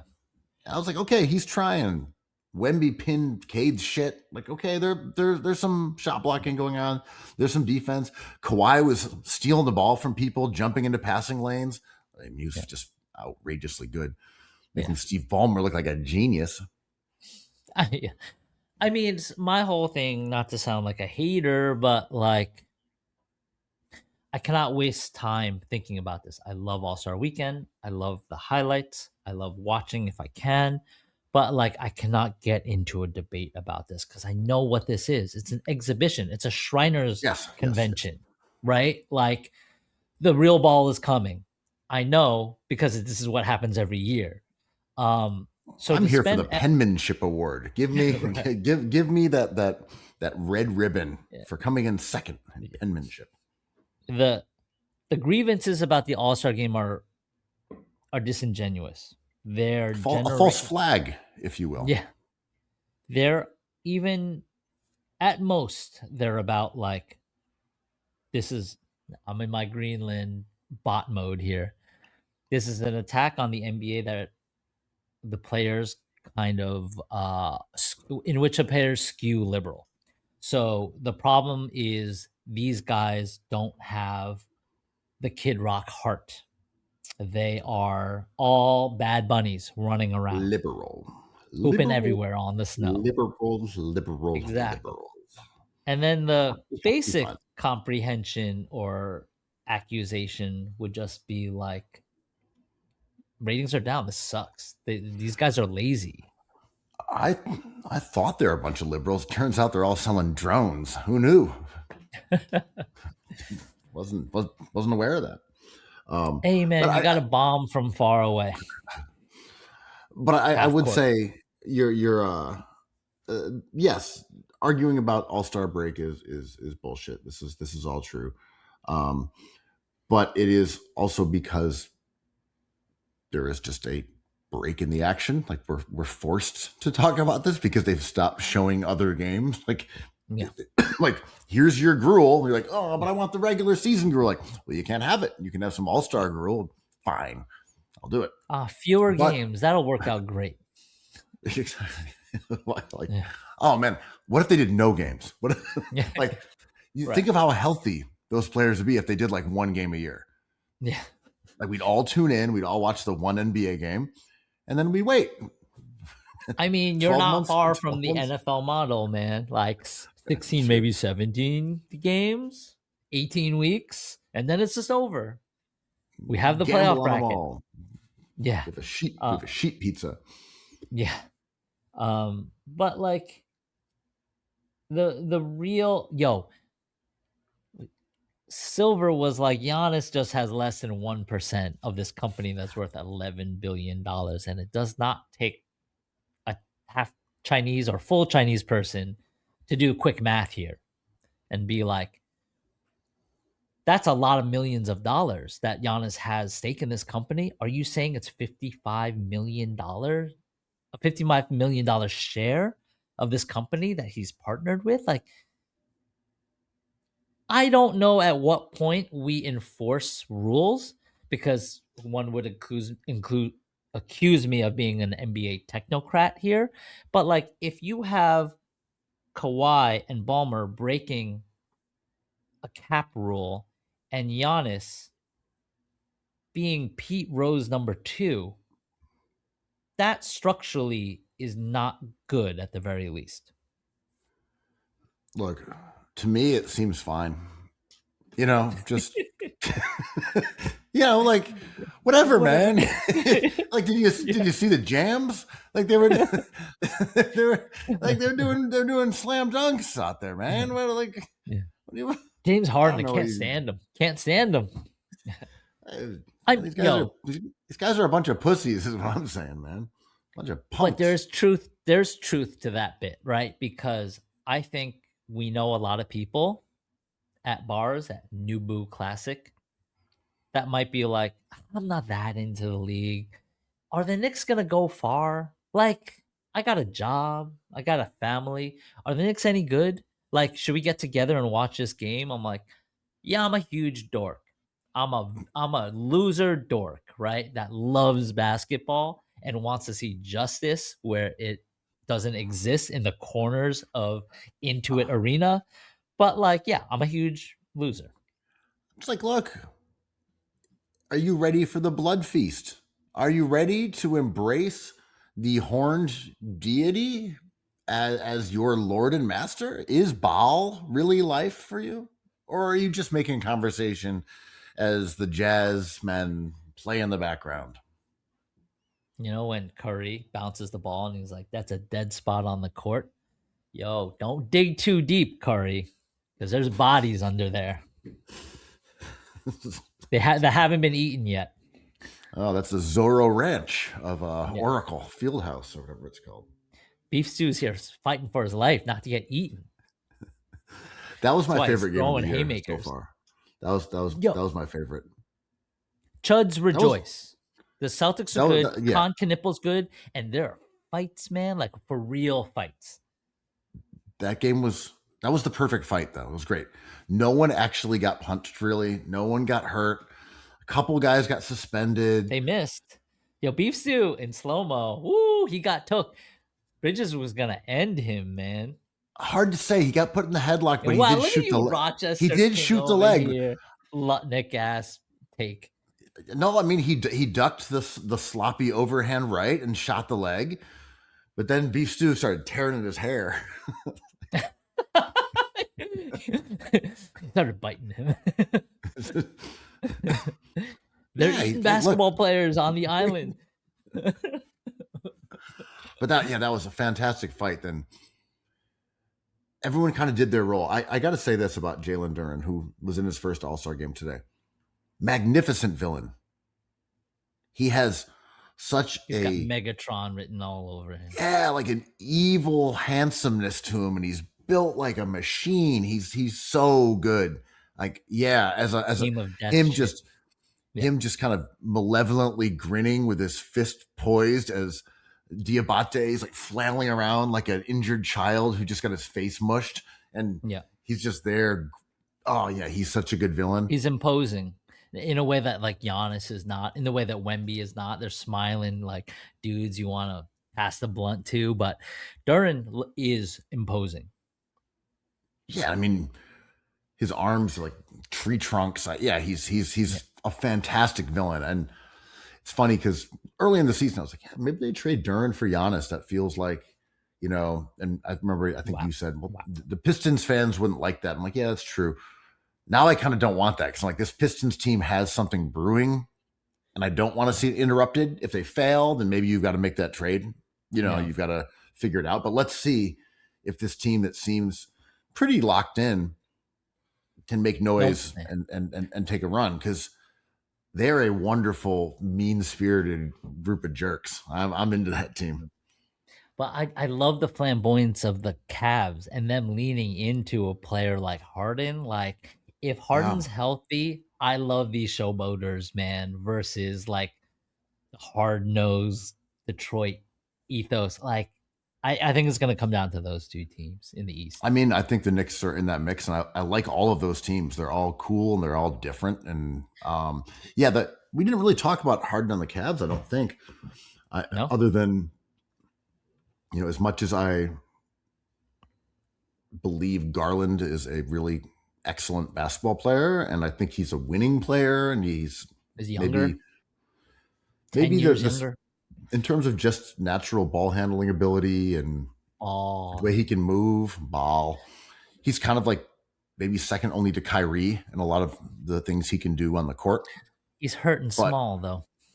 But Harden's just a basketball genius, man. He's been doing this a long time. He's bigger. He can shift from scorer to facilitator. And I think the combo with him and Mitchell is, I've watched both of their games. It's kind of amazing. Mitchell's a player that really has grown on me too. Same. Like, he went from Donovan Snitchell to like, he was an officer, but like he's working the bag. The bag is deep. Whatever, it's like that move where he did the tween through the legs into the spin into a sham god into a sidestep three. I was like, I wouldn't get to dislike this guy. That's just ridiculous. Yeah, and I had this thought the other day. I think the most interesting player this century is not LeBron James, James Harden. In the book, we kind of allude to him possibly, definitely being a top 10 player of all time. Even with no drone company, no drones, no defense, no drones. But he plays good enough defense. I think that's underrated a bit, especially with his size at the position. But he is, I think, whoever wants to write this book about James Harden, maybe it should be us, but like he kind of is at the tip of so many trends that have happened in this century that center around privilege, around talents, around workers' advocacy, around criticism. It is an incredible story that he's lived, I think. He has pushed back and not fallen in line like LeBron James, Michael Jordan, and Bill Russell. Like, he's been like, fuck your system. I'm sick. I have to respect that because in 2026, he's sick.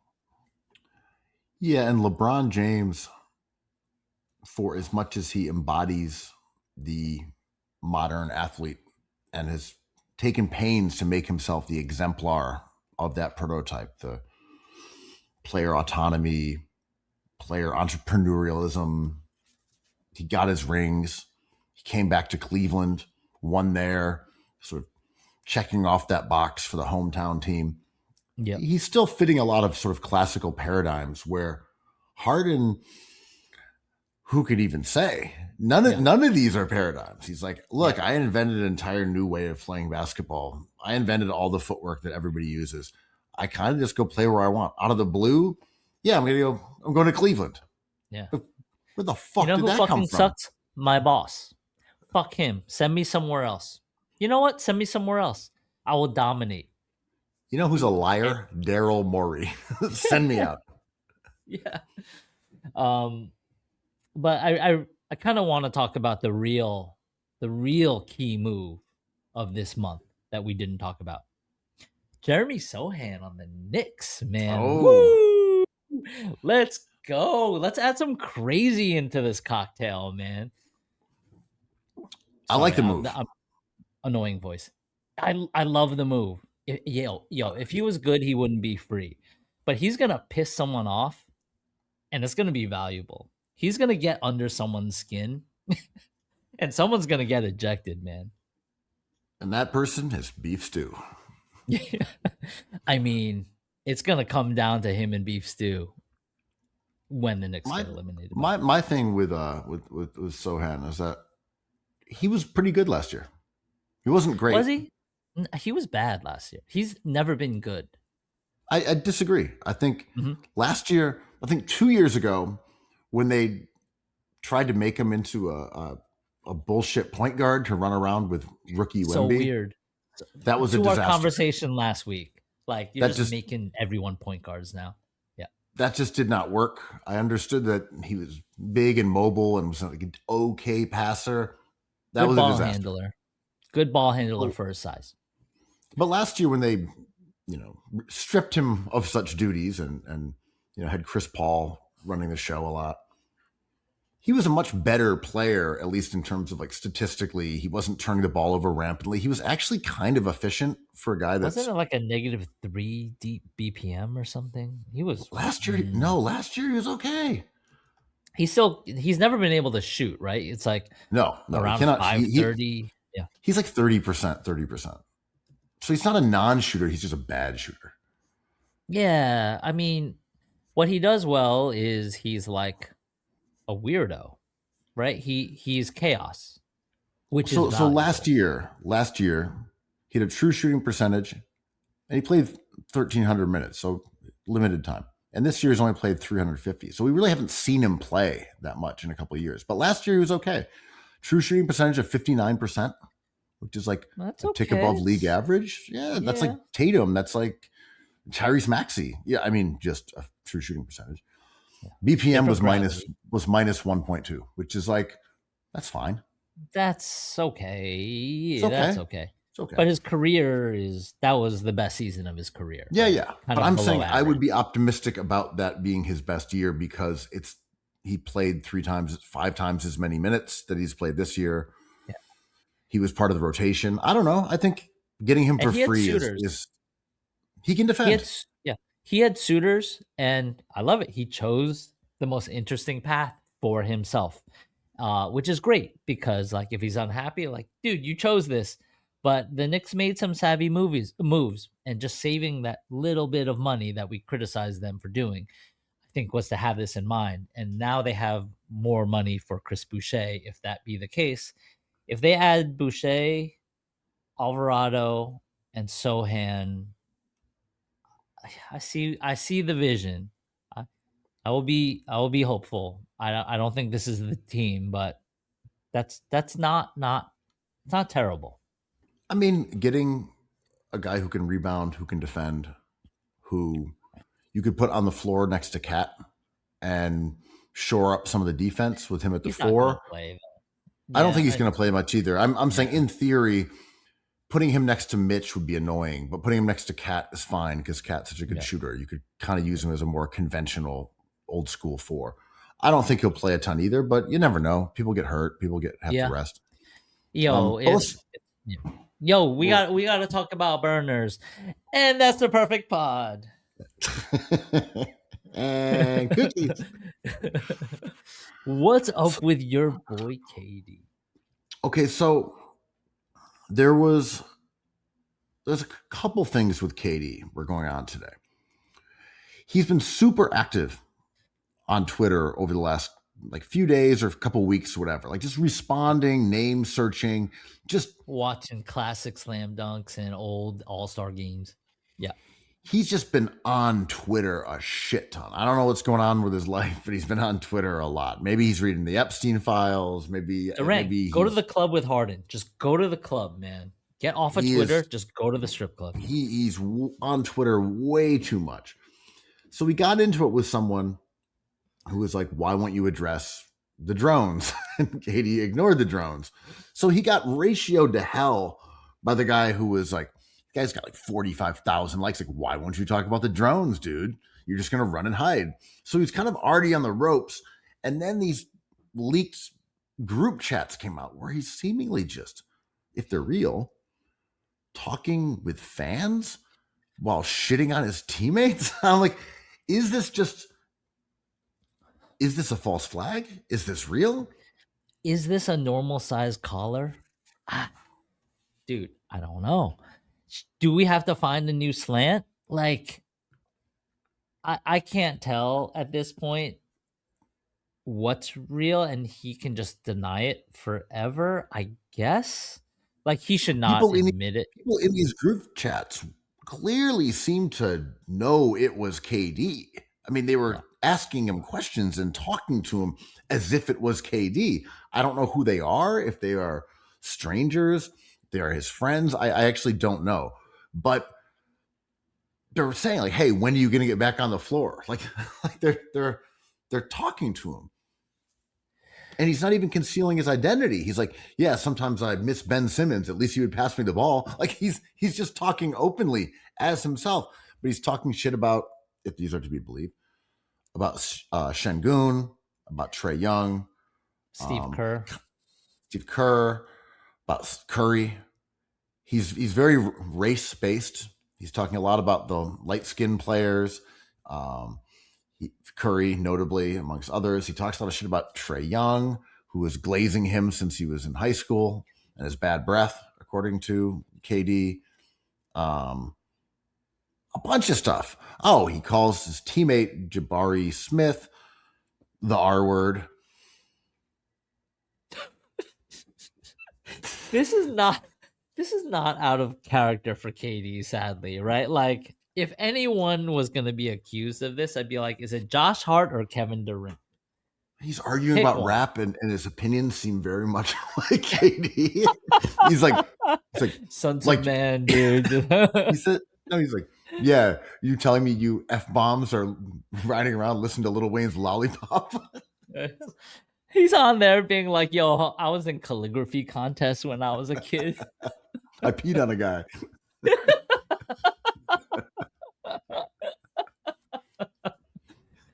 Oh my God. I mean, shit. Like, what can you do to him though?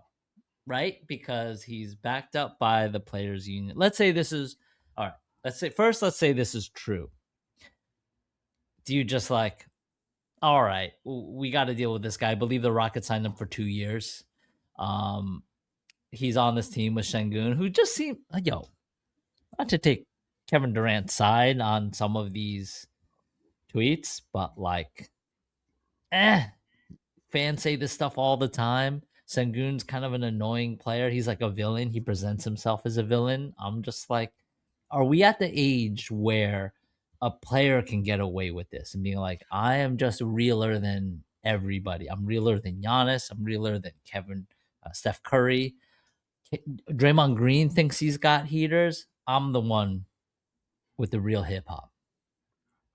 I don't think there's any issue here for the players union, because just to reference the, they're the response.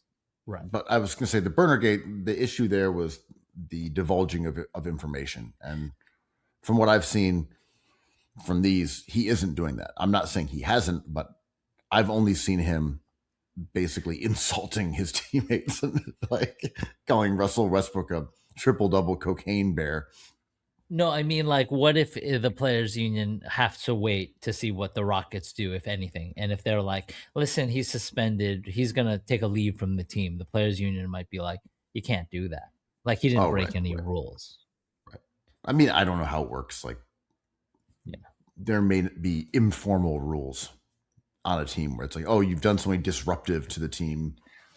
And you did ketamine this weekend, bro. Exactly. You can't do ketamine. But I mean, the clips were crazy because when he was going into the game, he was on his phone every single clip, and it looked like a man going through a burner controversy. It's like he's walking in the through the tunnel, staring at his phone. Then the other clip is posted, staring at his phone. Then he's on the sideline, like dressed to play, on his phone. He is such a paranoid stoner, man. He has all the markings of somebody who smokes enough weed to just be like, I'm surrounded by my ops. I see ops everywhere. I'm not suicidal. I am not going to sign a 2-year contract extension with the Houston Rockets. I like that one. He said, oh man, Charlotte has more young talent than we do. I should have gone there. He's not wrong. Everything Yo, he says, Tom Knippel's sick. Everything he says, yeah. Except for the Jabari Smith thing, like everything he says is. I mean, yeah, that was just rude. I mean, did he call him rude? The R bomb? It's like, ooh, that guy is rude. He is rude. Poor Jabari. I feel bad for Jabari. That's kind of the only person I feel bad for. I don't feel bad for him. He was talking shit on the internet. This is what it is. This Jabari is the rules so of much engagement. smack too. Jabari talked so much. Remember, he was a rookie and he was talking trash to LeBron, being like, "My dad played with you, old man." And LeBron was like, "Hold up, Jabari Smith. I am LeBron James. I've had 3 Hall of Fame careers." Are you some kind of R word? What is this? Are you rude? Are you being rude to me, young man? Yo, crazy. There a lot happened off the court in the NBA this week. But if this Durant Burnergate was going to happen at any time, now would be the time. I'm still unclear how this was brought to light. Was it someone who was screen grabbing these the whole time and waiting to drop them? Is it a false flag? Is it someone faking them? Is it another NBA player? I'm very curious about why someone decided that now was the time to unleash the Durant files. False flag, con artist, man, this is the one and done bust factory of. I can't string this one together. It's too hard. No, it's fine. And look, I think it's about time to tell you about this alien I saw. The perfect pod, cookies.